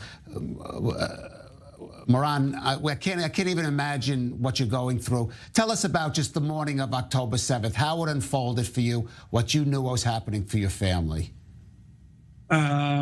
We woke up to missile alarms here in Yavne and Rehovot. We immediately contact my sister in the family WhatsApp. They said they're in the safe room. They told that there were terrorists in the kibbutz. They don't know anything else. After about an hour, they said that they can hear the terrorists on their neighbor house. After another 30 minutes, we obviously, communicating with them, trying to understand what's going on, trying to contact other people, military, police, whoever we know. After another half an hour, they told us that they can hear the terrorists in their house. And then for an hour and a half, about an hour and a half, we didn't have any communication with them. And then my sister sent a WhatsApp, a voice message saying that they are burning the house and smoke is getting under the mamad, the safe room door, and that they don't know if they're going to make it and that they love us. And 20 minutes after, she sent me a message after I also tried to get her location. She sent me a message saying, "Help, we're dying." And these were the last 2 messages that I got from her on Saturday. We gathered some information during the next 2 days on our own, from videos that we saw, apart from a survivor article that we saw, and then we talked with the terrorizer. We understood that people saw them in some places during these events. All 6 of your family members were seen. You go on, okay. 6 of them, and David, little brother, and his girlfriend as well were kidnapped. I think they're also kidnapped. I'm not sure if they are declared as missing or kidnapped, but they're also not to be found. And 6 days later, on Friday, we got an official message from the army saying that all of the 6 were confirmed as kidnapped. Mm-hmm. Since then, we haven't heard any official news. We are, bits and pieces of rumors, but nothing official. And based on all of the fake news that are running, everywhere, I'm trying to be attach myself to official news, nothing else. This was a float for your family, so many members. If I can just ask, how are you just dealing with it, your family, coping with dealing with this kind of horrible, unimaginable situation? You're living your life frozen. You can't think about anything. You're not sure what tomorrow will bring. You don't know if you'll see them tomorrow or you'll see 3 officers on your doorstep tomorrow. And I think this is I don't think that there is word to explain, how it's like that. Sure. Such a big part of your family is just gone, and it's not even. It's a constant grief because it never ends. It never ends, for sure. Sure. Let me ask you, we hear some of the hostages' families speaking up, especially in the last couple of days, speaking to the government and the Israeli public. I want to ask you what your message is this evening. On one level, both for the Israeli government and the public here, but as you know, we are also an international channel with many viewers abroad. What would be your message to the international community as well, using us as a platform? I think that most of the power in getting these hostages out tomorrow lays in the hand of the international community. I think that the Israeli government, I'm sure that the Israeli government and the Israeli army are doing the best they can, both in trying to negotiate or thinking about how to negotiate the situation, in bringing all the hostages back. But I think that the real power lays at the international community. I think that the pressure that they can put on Qatar, which we all know that are kind of managing Hamas, is the key to release these hostages. I think that the international community needs to understand that this is not a normal war. This is not an army versus army. This is terrorists against civilians. This is humanity against evil. It's not another war, as I see it. And they need to understand it quickly, because if the international community doesn't do anything now, it will reach them in a certain point in time. I have no doubt about it. Right. Moran Aloni, we first of all, most important, we wish a safe return, a safe, quick, and healthy return of your sisters, your brother-in-law, and of course your nieces, safe back home. And we wish the best for you and your family. Thank you for joining us, telling us your story on I24 News. Just looking, gentlemen, at the pictures of those young girls and thinking what they might be going through now. Never mind the parents. It is beyond words and beyond imagining. These pictures are in the minds of all the Israelis and I think the Jewish people. It's haunting us. It's a national trauma. We're all traumatized by it, but they're also in the heads of our soldiers and our commanders. And this is the motivation of the fight they are fighting, which is a just fight, which is a fight to avenge the memory of those who were so horribly massacred, a fight to liberate these Jewish hostages who come into a long line of Jewish victims, victims of pure hatred, racism, fanaticism. We've known that for centuries. We thought after the Holocaust maybe we would be spared for a while. We were spared for a while. Now the ugly beast has come back.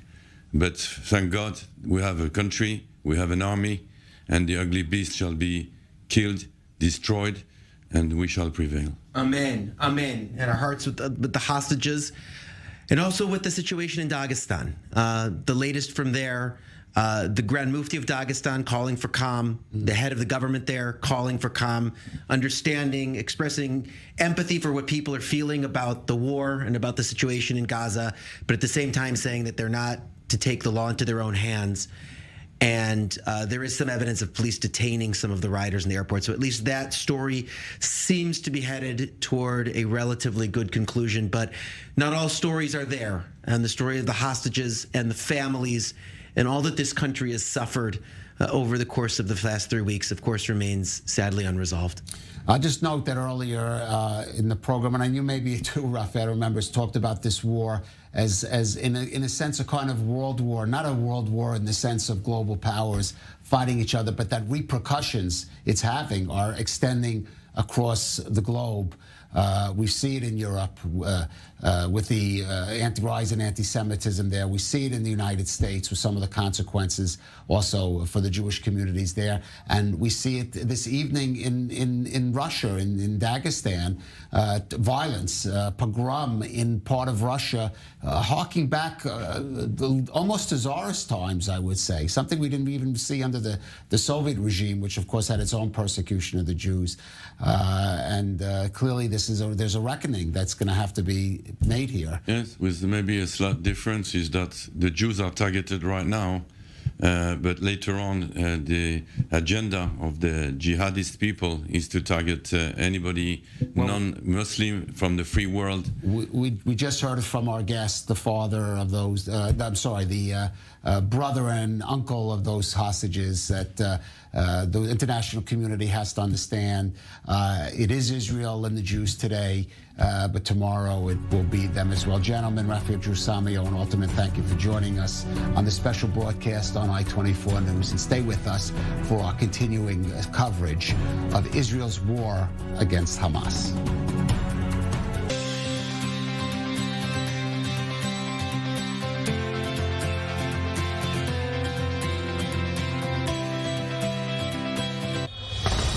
Israel is officially in a state of war. This is a very active scene, and we need to get in the car as we're talking. More than 100 soldiers and civilians have been kidnapped. Help us, we don't know what to do. We just don't know anything. Entire families, including babies and children and elderly, were butchered in their beds. Awaken the giant, and we are ready and we are strong. Everyone is showing up. This is the unity. עכשיו! עכשיו! עכשיו! להחזיר אותם עכשיו! להחזיר אותם עכשיו! להחזיר אותם עכשיו! תראו בו, אני לא יודעת אם הוא חי! אני לא יודעת! חייבים לעשות משהו. חייבים לעזור לנו להחזיר את הילדים האלה!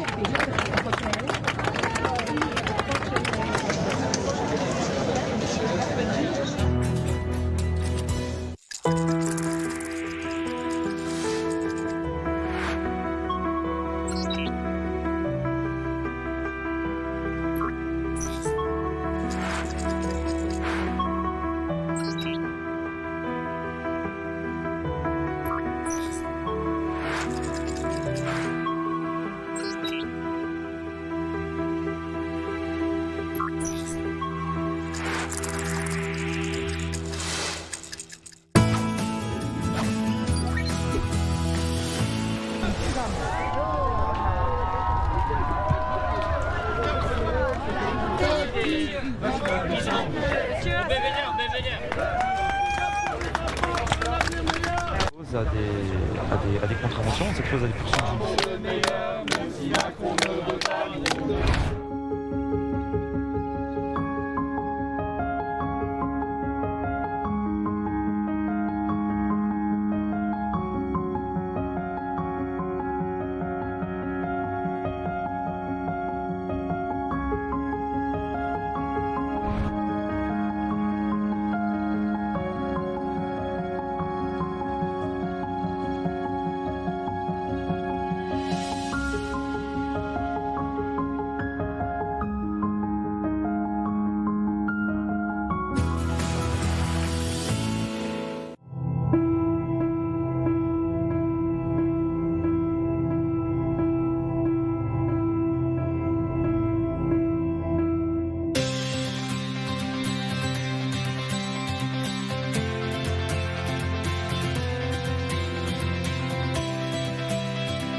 Hello and welcome to the special broadcast here on I24 News as we continue our rolling coverage, day 23 of the war in Israel. The war and the fog of war, that is, not the ground operation rather, but a ground operation. The IDF expanding its activity in the Gaza Strip, combined aerial and ground, in and out, so to speak. The strategic goal remains the same, but the tactic might be changing. And as all fronts are profoundly intertwined, more action in the south means more in the north. Hezbollah stepping up its assaults today too.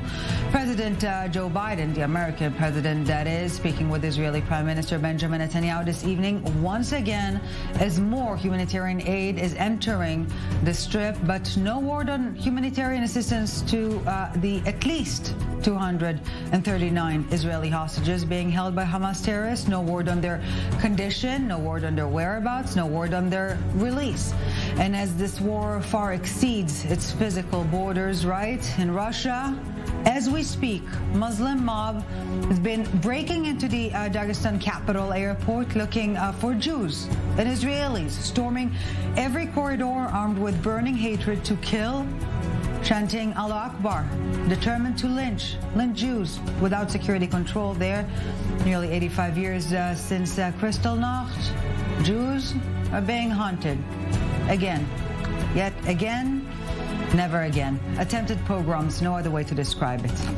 Meanwhile, back here in Israel, the body count is not over, and it's not just the over 1,400 slaughtered by Nazi Hamas terrorists on October 7th, nor the over 100 so severely mutilated bodies that are still waiting to be identified a week after going into cardiac arrest during a rocket alert siren as she and her family rushed into shelter like millions of Israelis those past week.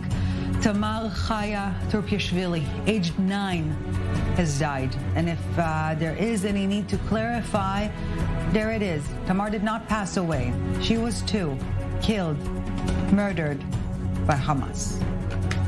לא מתה, לא נפטרה, נרצחה. She didn't die. She didn't pass away. She was murdered. That siren murdered her. Not a knife nor a gun, a siren. That's all it takes to take away the soul of a 9-year-old girl. The children in the state of Israel are not living in a world where they can play safely, enjoy everyday life, to walk around smiling and freely and feel safe. We are in the state of Israel, but we are still not where we can feel completely safe. My children, instead of playing hide and seek, we're busy hiding from the sirens, from the rockets and missiles, from the terrorists who are out for our blood. And joining us here in studio on this broadcast, Captain Guy Poran, former Air Force pilot, and our very own I24 News senior correspondent, Guy Israel. Thank you, guys, gentlemen, very much for joining us today. I do want to begin with you, Captain Poran, because in the earlier days of the war, there was this notion, and perhaps this is a good thing, that at this point in time, notions are being assessed and reassessed and then assessed again. There was this notion that the two objectives of the war, eliminating Hamas and releasing the hostages, are contradicting, or at least cannot be achieved through the same means. But now it seems that this notion is being challenged to an extent. And my question to you, Captain Poran, can they both be achieved through a ground operation? This is a very, very difficult question, and apparently even in the war cabinet, there is no one decisive opinion about this. The issue is, I mean, anybody with a little bit of logic can understand that when you have a ground operation, soldiers and tanks moving in, the safety of those hostages is something that is very, very difficult to guarantee.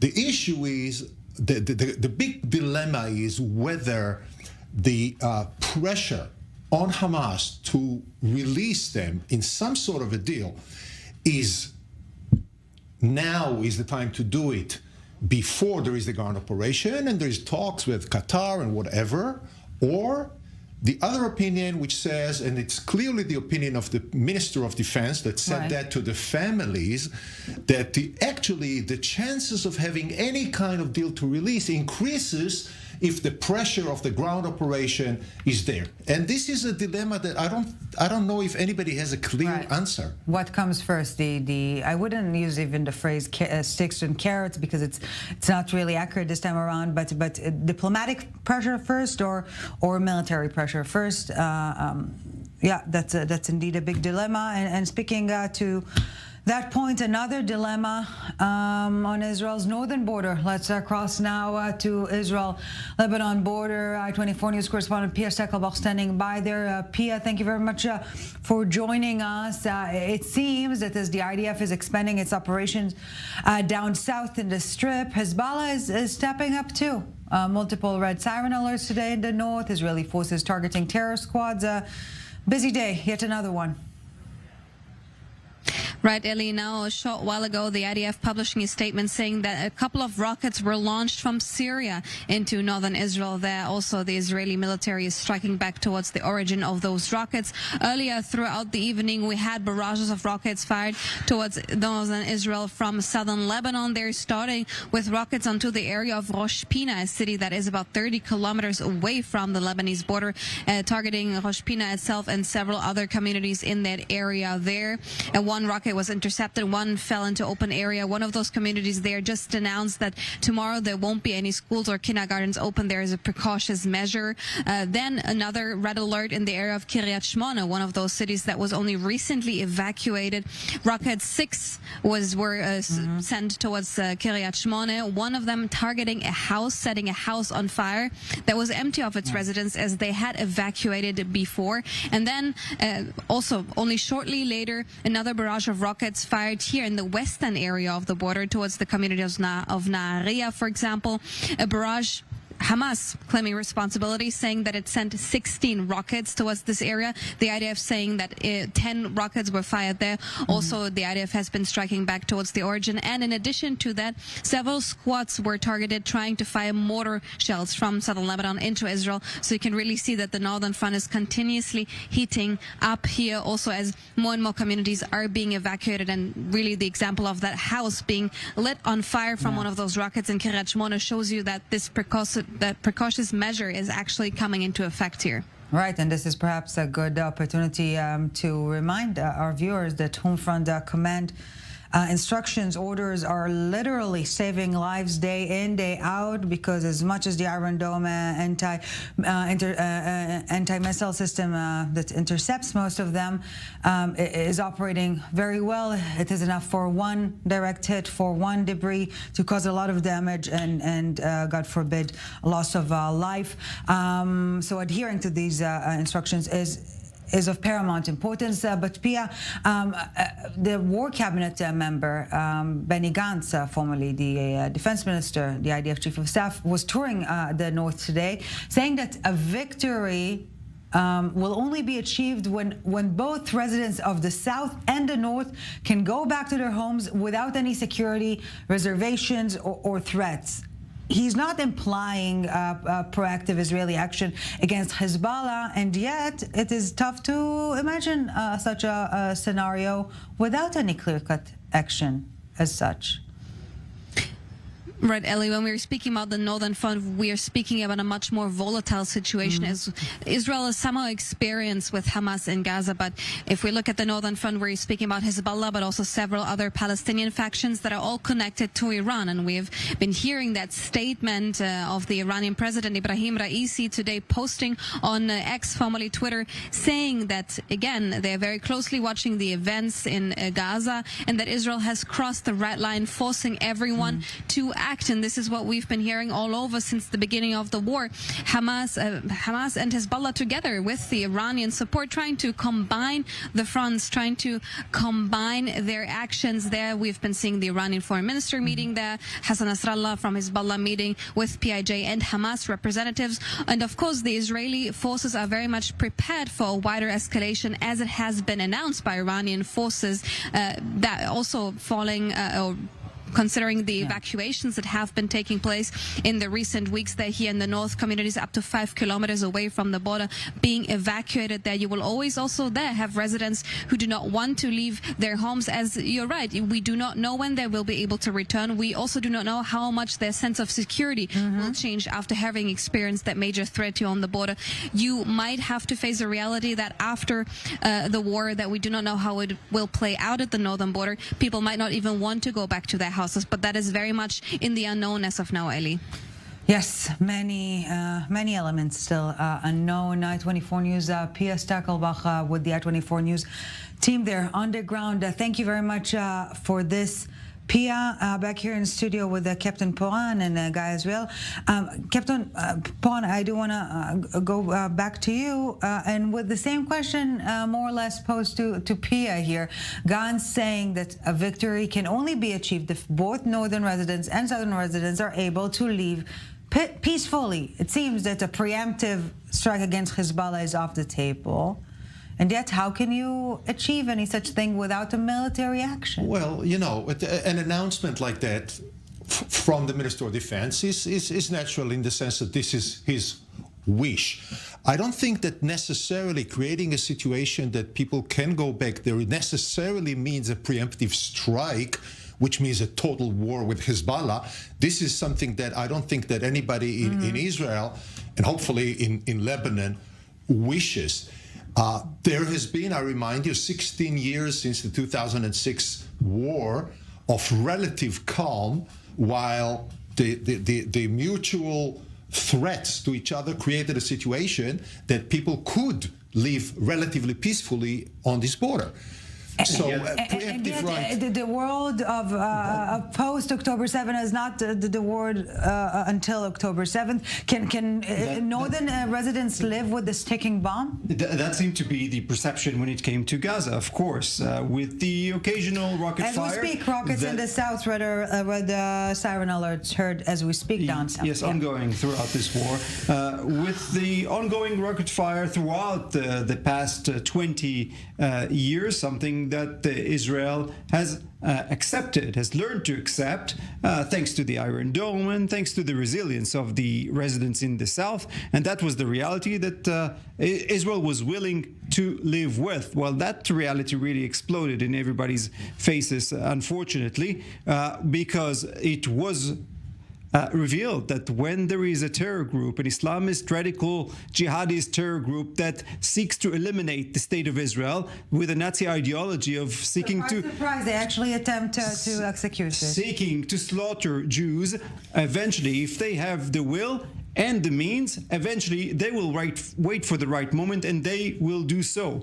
As a result of that, the residents of the communities in the south, those that I'm in touch with, those that I meet with every day, say they will not go back to their homes until the reality changes completely, especially for those who live right on the border. Israel does want the residents of Sderot to come back within a month or two. Still, it would take some persuading, and we'll see how that operation continues. But as for these communities, we need to remember many of them are less than a mile away from the Gaza border. They were used to the ongoing rocket fire, but a reality in which they fear terrorists will be infiltrating their homes again. Well, they will not accept any of that, and they will not be willing to go to their homes. It's as simple as that. It's got nothing to do with Israel's ambitions, yes or no. It's their fact of wanting to live in security in their very homes, something that the state of Israel cannot guarantee. Yeah, but I agree with some of the things that you said, Guy, but on the other hand, the 20 years was not only thanks to Iron Dome and their resilience, it was also at least five, if not more, big operations that created a huge damage and set back the Hamas a few years back. Now, I'm not saying that this is an ideal situation. In the neighborhood that we live, I'm not sure there is an ideal situation.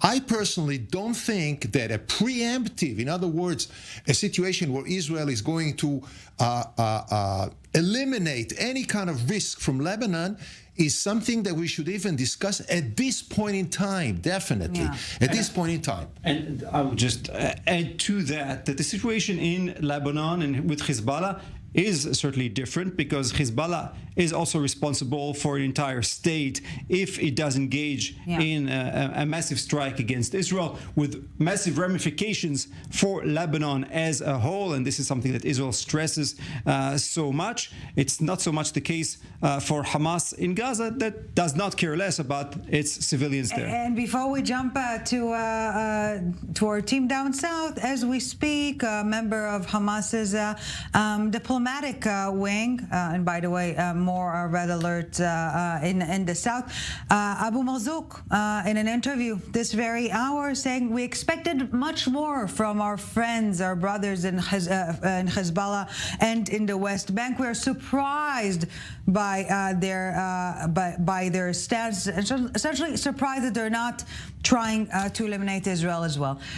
On that note, we will be getting back to our conversation here in the studio in a second, but we do want to head to I24 News correspondent Mary McAuliffe with the I24 News team there on the ground. Mary, in the past couple of minutes that we're speaking or putting you on hold there, several barrages of rockets targeting Israel's south. What can you tell us?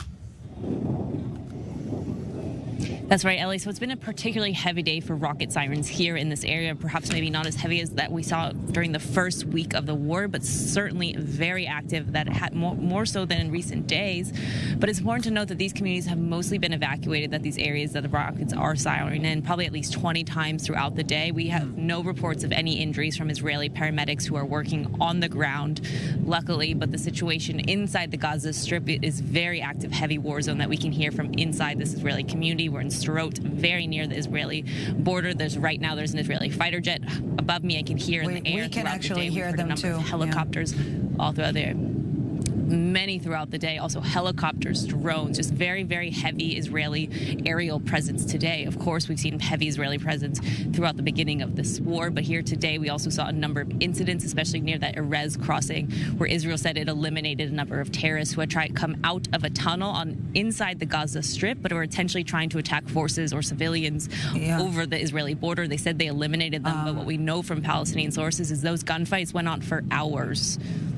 Yeah, and Mary, those what seems to be the new modus operandi, if you will, IDF forces in and out, round in and out, those raids that we've seen in recent days, likely to persist. And there were some direct confrontations today with terror squads.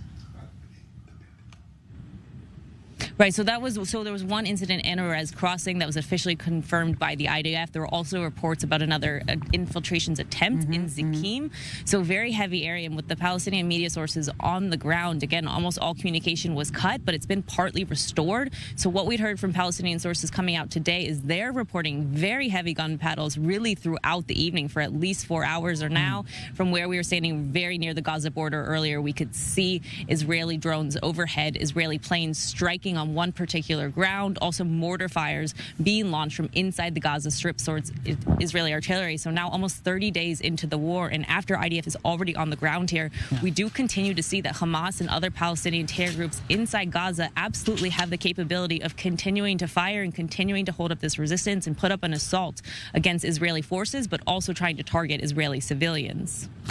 I24 News correspondent Mary McAuliffe down south with the I24 News team. Thank you very much for this. And as we speak, it's another red alert siren down south.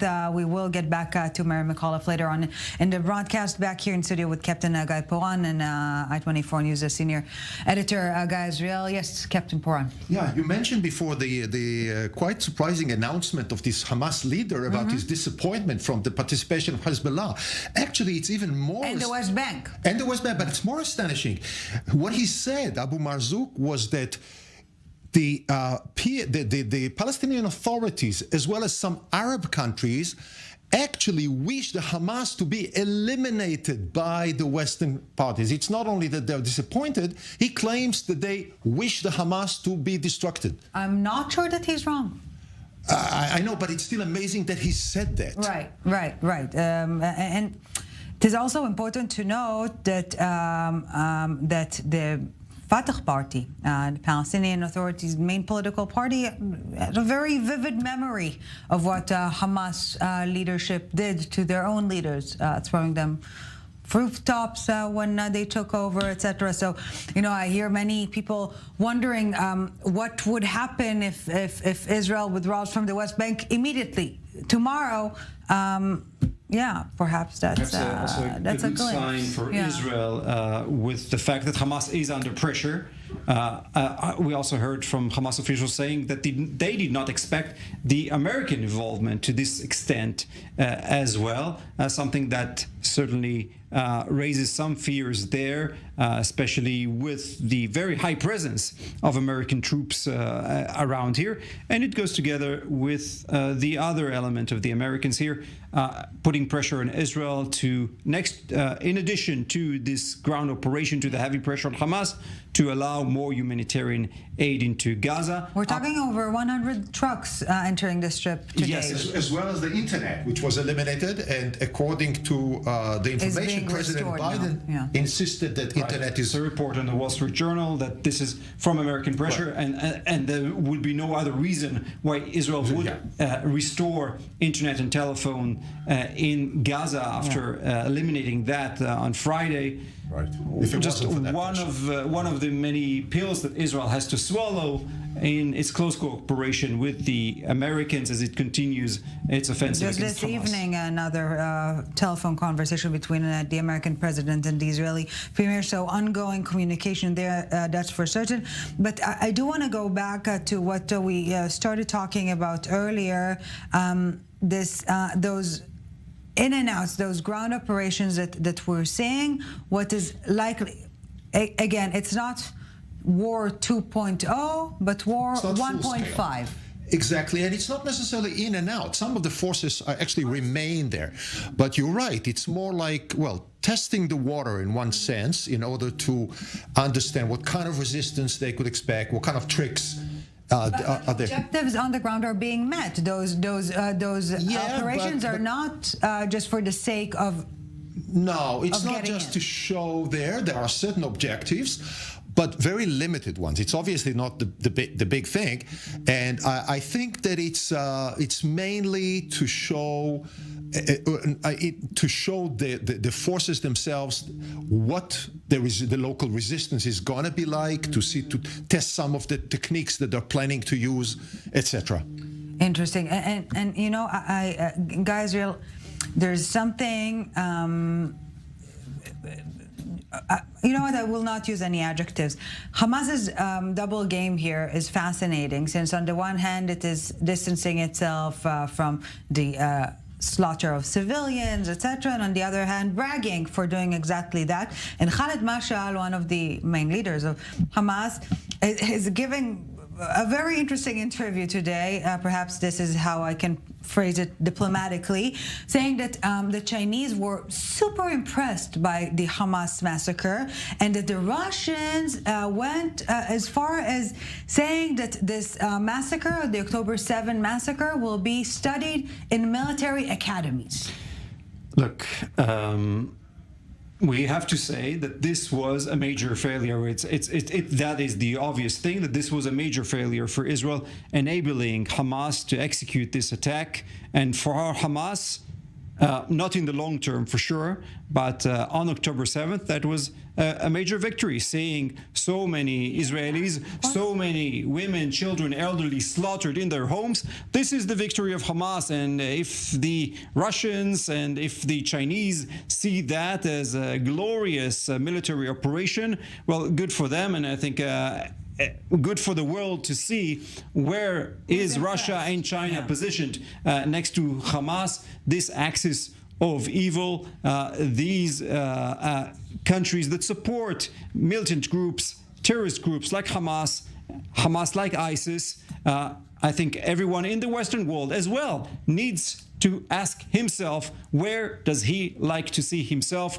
next to these evil forces, or next to an Israeli democracy that is attempting to defend its civilians? Many of its residents, the civilians on the border communities that I know very well, peace-loving, peace activists, among them people that I know that were driving Palestinian patients voluntarily every day to Israeli hospitals.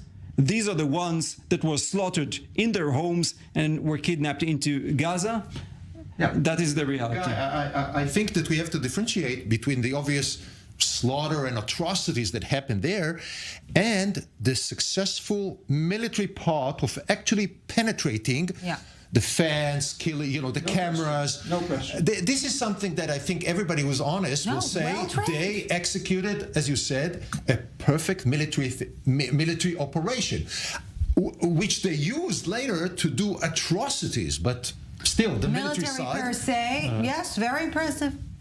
We have to admit it. It's not going to help hiding it away. No, we certainly don't, and that was among everything a major failure of the Israeli defense establishment of the Israeli government, both in terms of the operation, in terms of the concept, allowing Hamas to thrive for so many years, getting so many funds from the world, and at the same time the operational failure of not being there for the civilians once this attack, even if it was a surprise one, not reacting on time. And speaking of Hamas capabilities or abilities, according to reports, it is stocked up fuel and food and water and whatever it needs to pursue its terrorist operations for at least roughly 4 months of fighting in the underground tunnels there. So Hamas is ready. The humanitarian situation has nothing to do with Hamas' ability to pursue its fighting.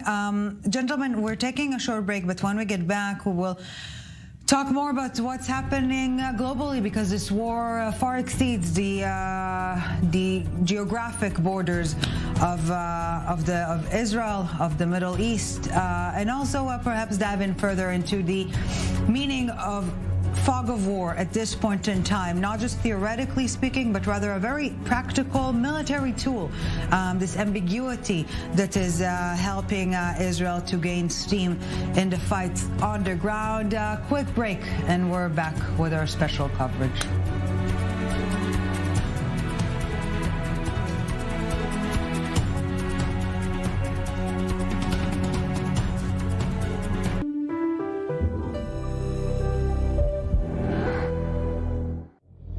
Israel is at war.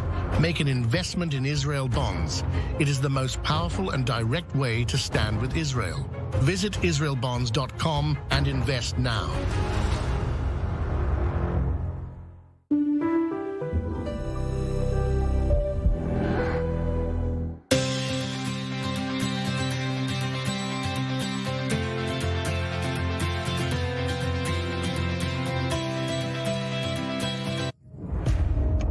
Over 1,300 people murdered and more than 3,000 injured, and the war with Hamas continues. We bring you first-hand testimonies from the front lines, from those who survived, and all the records of the atrocities by Hamas. Follow us as Israel fights terror from the south and north. Get the inside scoop on what's going on. Only on I24 News.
I24 News Channel, broadcasting from Israel, with dozens of correspondents throughout the world, brings the truth from Israel to hundreds of millions of people in scores of countries. Completely gunned down in their beds. De la frontière qui sépare Israël, the state of emergency and war in Israel.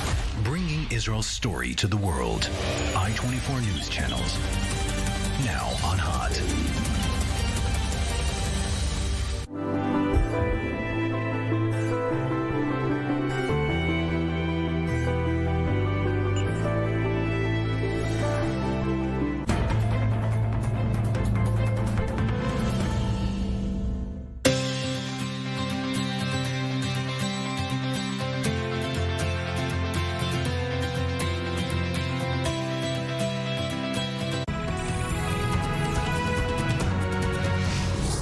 Welcome back to this special broadcast here on I24 News. We continue our rolling coverage, day 23 of the war here in Israel. Angry Muslim mob looking to kill Jews. No, this is not yet another description of October 7, but rather what is happening right now, this evening in Russia. Here's just part of what's been unfolding in recent hours at this airport in Dagestan.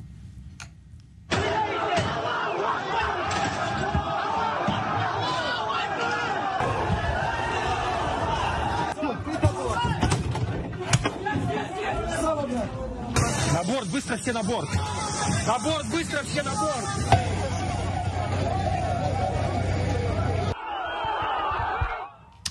Still with us here in studio, Captain Guy Poran, and joining us, I24 News, a senior diplomatic correspondent, Owen Alterman. Owen, the scenes we've seen there tonight, nearly 85 years since Kristallnacht, attempted pogroms, no other way to put it. Medieval. I mean, medieval, but all too modern. You're absolutely right. Thankfully, it seems at this hour that we can call this an attempted pogrom and not an actual pogrom. That's the one thing we have to be thankful for. Not if it was up to them, that's for certain. No, but once you have the Grand Mufti coming out and calling for calm, you have the head of the government in the Dagestan region coming for calm, and the security forces there seeming to take control of the situation. Obviously, you can breathe a sigh of relief, at least for those people on the plane. But of course, what seems to have been a centuries-long tradition of Jewish life in Dagestan seems to be coming to a close. Yeah. And obviously another very difficult chapter in relations between Israel and Russia. I mean, this happened on Russian soil, is Russia's responsibility. And I know the Israeli government is working with the Russian government to try to take care of this. They said they just announced the fact that the Russians said that they managed to control and get all these pogromists out. But it took a while. It took a while. They certainly were caught shorthanded, to say the least, and the question of why that happened, and of course the backdrop, and untangling, Ellie, we've already started to talk about this, but untangling the web of Muslim anti-Semitism. Again, not all Muslims are anti-Semites, but the strain of anti-Semitism that comes from within the Muslim tradition, and Russian anti-Semitism. Of course, not all Russians are anti-Semites, but there is a strain of anti-Semitism that comes from the Russian tradition. And these two seem to have become entangled in some way. Again, be the feeling in the Muslim world on one hand, and also what we hear about is being said and messaged in Russian media, which may also be reaching these people. So there are a lot of questions about not just this incident, but all that surrounds it. By the way, some unfinished business from the last 2 hours of our broadcast as this was breaking. A massive thank you. It's important to do it on air to Natasha Shargatova, our producer. Ellie, you work with Natasha. You know her. You know how incredible work she does. But tonight, just giving us all the information on Russian Telegram so we could bring it to you, the viewer, as quickly as possible, as soon as we were getting the information about what was happening in a very, very unclear situation. So a big thank you to Natasha, and of course the many, many people here at our channel, and with all the viewers joining us in the past weeks, the many, many incredible parts of our team, people on our team that you don't see because they're not on air. Right. But how much everybody contributes. And just a word to say, to be fair, I think that the issue of everybody's talking about this Muslim general anti-Jewish or whatever. At the same time, we hear voices of certain Muslims and certain Israeli Arabs, etc., that are talking against it. Absolutely. So we have to recognize that as well. I was careful to say it wasn't all Muslims, but you're right to emphasize it even more. Unfortunately, we know who is more vocal, usually. Those with burning hatred and not those with burning love. And speaking of Natasha Shargatova, she wraps up some terrifying days in the Republic of Dagestan in Russia, not just what we've seen tonight, but also a Jewish center set on fire, death to Jews signs, Jews cannot rent apartments, violent rallies. Yes, this is happening this weekend in Dagestan. Joe Brown and Natasha Shargatova with what's happening there. A pogrom attempt in the 21st century. Over 100 men gathered outside a hotel in Russia's majority Muslim region of Dagestan, demanding to know whether Israeli refugees were staying in the building. The anti-Semitic riots were spurred by a video making rounds on social media, claiming to show an Israeli strolling outside the Flamingo Hotel in the southern city of Khasavyurt. The mob demanded all the guests look out the windows so they could make sure they weren't Jewish.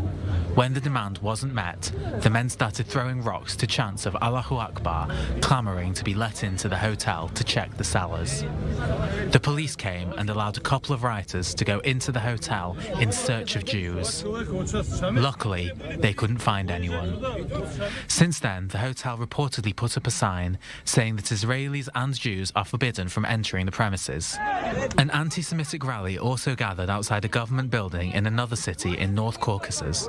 At first, the citizens of Cherkessk demanded officials guarantee no Israeli refugees will be let into the republic. But the demands grew.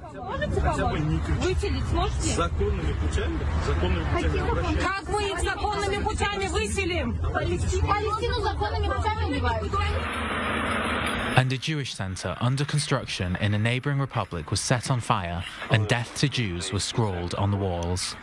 Officials and religious leaders have been scrambling to quell the wave of anti-Semitism in the region, forbidding pro-Palestinian rallies. But so far, it seems like there is no end to the hatred. And we want to welcome now President of the Conference of European Rabbis, Rabbi Pinchas Goldschmidt, former Chief Rabbi of Moscow, joining us this evening from Jerusalem, where it's relatively safe compared to what we're seeing in Russia tonight. Believe it or not, Rabbi Goldschmidt, thank you very much for joining us tonight. I would just begin without any question, really, just to ask you to describe what those images, again, nearly 85 years since Kristallnacht, that we're seeing tonight in Dagestan, are making you feel. I would make more a parallel to what happened 120 years ago in Kishinev, the 1903 pogroms in Kishinev. But we're getting reports from different cities in Dagestan, which is a Muslim republic in the southern part of Russia, from Cherkessk. We saw what happened in the hotel over there, that they tried to make the Hotel Judenrein, and the police let those rioters check the passports of every person who is living in that hotel, the burning down of a Jewish center in Nalchik, and also in Khasavyurt, and what happened in the airport in Makhachkala.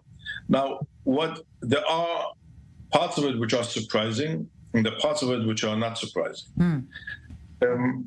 I described the situation of the Jews in Russia since the beginning of the war of being hostages to the relationship with Israel.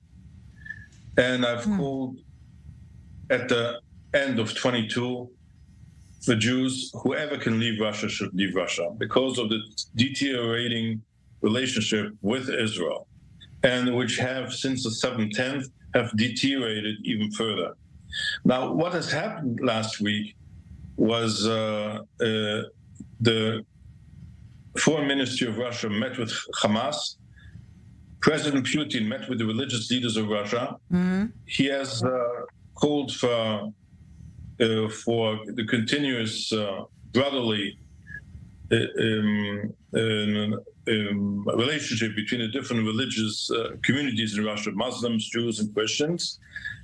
But he has not condemned the massacre of Hamas on 7/10 in Israel. He has not done that. What he has done, he has commented on the many civilians who are getting killed in Gaza today. Now, what could have happened that this was a sign from above to those rioters that the government has changed its mind, and it is okay now to start riots against Jews. And here we see the result. What is surprising is that everything in Russia is controlled. If a person makes a peep against the war, against Putin, is getting arrested right away.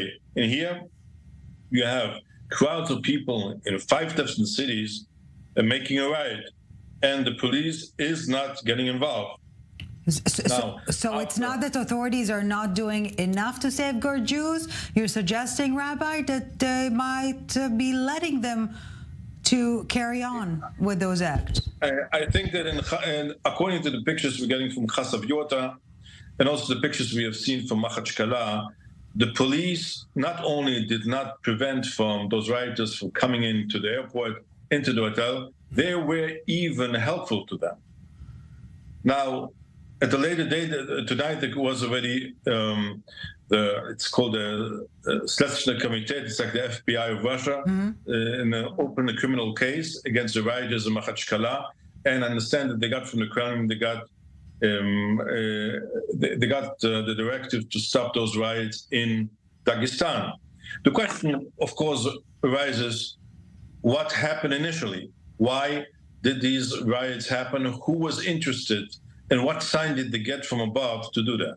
And as we speak, Rabbi, the federal airport authority in Russia is announcing that the Dagestan airport will remain closed until November 6th following these riots. Rabbi, with us here in studio, I24 News, a senior diplomatic correspondent, Owen Alterman, closely covering what's been unfolding this evening in Russia.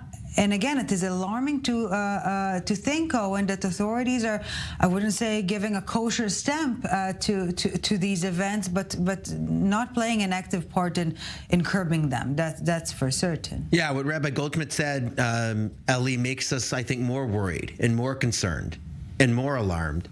I actually had a question for Rabbi Goldschmidt, if it's okay, because there's almost an action item that was almost pregnant in something you said. One of the comments you made, Rabbi, was that the Jews of Russia are essentially hostages to the relationship between Israel and Russia.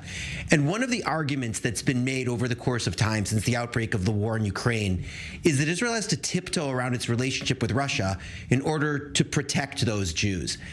At the same time, especially given what we've seen over the last few weeks, there's a real inclination here in Israel to break away from the relationship with Russia, to tack towards the United States, and of course towards Ukraine and Volodymyr Zelensky, who has been so supportive of Israel over the past few weeks. What do you think about that? Would it be dangerous for Israel to tack more in support of Zelensky because of the presence of Jews in Russia? Or can Israel feel that it can safely do it and in some sense justifiably and rightfully do it, given what we've seen over the last few weeks, especially from Moscow? This is a very loaded and difficult question. It's a parallel question to today where the Israeli government has to decide what is more important to do right now, is to destroy Hamas or save the hostages in Gaza. So these are very difficult questions, and of course, every Israeli government has to consider the safety of the Jews in Russia. On the other hand, the Israeli government has, first of all, to take care of the safety of its own citizens, of the 10 million citizens in Israel. Rabbi Goldschmidt, before we bid farewell, simply put, Rabbi, are Jews safe in Russia? I think the Jews today are in a difficult position. It's a semi-totalitarian society and country and system. There is almost no influence from outside countries of what is happening in Russia besides Iran and North Korea, who we know are the greatest friends and concern of the Jewish community. So I would say that, speaking openly, I'm concerned about the Jews in Russia. On that note, President of the Conference of European Rabbis, Rabbi Pinchas Goldschmidt, former Chief Rabbi of Moscow. Yes, dark times for Jews all over the world, but as we have done in the past and likely will do many times in the future, we shall overcome. Rabbi Goldschmidt, thank you very much for your time. And from one to another, to an extent, once again, a massive pro-Hamas rally in Istanbul, attended by political leaders across the board, but Turkish President Recep Tayyip Erdogan did not allow anyone to outshine his own anti-Semitism. Let's take a listen. Netanyahu Just as Netanyahu is a terrorist, the opposition says Hamas is a terrorist organization as well. Shame on you. Israel, we will declare you as a war criminal to the world. Right now, we're making preparations for this. Hey, Israel, how did you come here? How did you enter here? You are an occupier. You are an organization. The Turkish people know this. To get a better understanding of what is currently happening or going through Erdogan's head, we're crossing now to perhaps the only man with answers, Ambassador Alon Liel, former head of the Israeli diplomatic mission to Turkey. Thank you, Ambassador Liel, very much for joining us. Well, before we got to this conversation, we were talking about Vladimir Putin and perhaps more accurately Israel's balancing act when it comes to its interest vis-a-vis Russia. But before we get to Israel's interest with Ankara, with Erdogan calling the leader of another country a terrorist, can you ever go back from this? He did so first time immediately after he was elected in November 2002. 21 years ago, he called Israel a terror state. He repeated it in March 2023, and then in April, when we killed Sheikh Yassin and Dr. Rantisi. So, in a way, we were used to this terminology. But what is so surprising is that in the last 2 years, Erdogan was the engine behind the rapprochement with Israel. He was the one pushing for it. And he achieved it. He achieved it. We exchanged ambassadors, and he met all our leaders in the last 2 years, including Netanyahu. And here he comes back to this terrorist definition. It's really unbelievable what we see in front of our eyes. Yeah, and Erdogan really invested some efforts, being very proactive in his crusade or attempts to mend fences after beefing with almost everyone in the West recently. But Ambassador Liel, at the earlier days of the war, Erdogan his rhetoric, I wouldn't say was different, but he did offer his assistance in when it comes to the hostage release. Since this statement, he went to the extreme. So my question to you, Ambassador, is whether his failure, quote unquote, to get hands-on in solving the hostage issue might have triggered this escalation in rhetoric. No, I don't think so. What caused the escalation was the reports he got from Hamas in Gaza about the massive Israeli attacks. You are correct about the first 2 days. When he saw the Hamas attack, he offered help. He wanted to help with the refugees. I know about with the hostages. I know about it personally. But he turned around within 3-4 days, and what we saw in the last 3 days, his speech in Parliament and the organizing of the demonstration is the climax of it, and in fact a declaration that he is giving up on the relations with Israel. So if we're trying to think like Erdogan, what's his plan here? What is the preferable end goal from his position?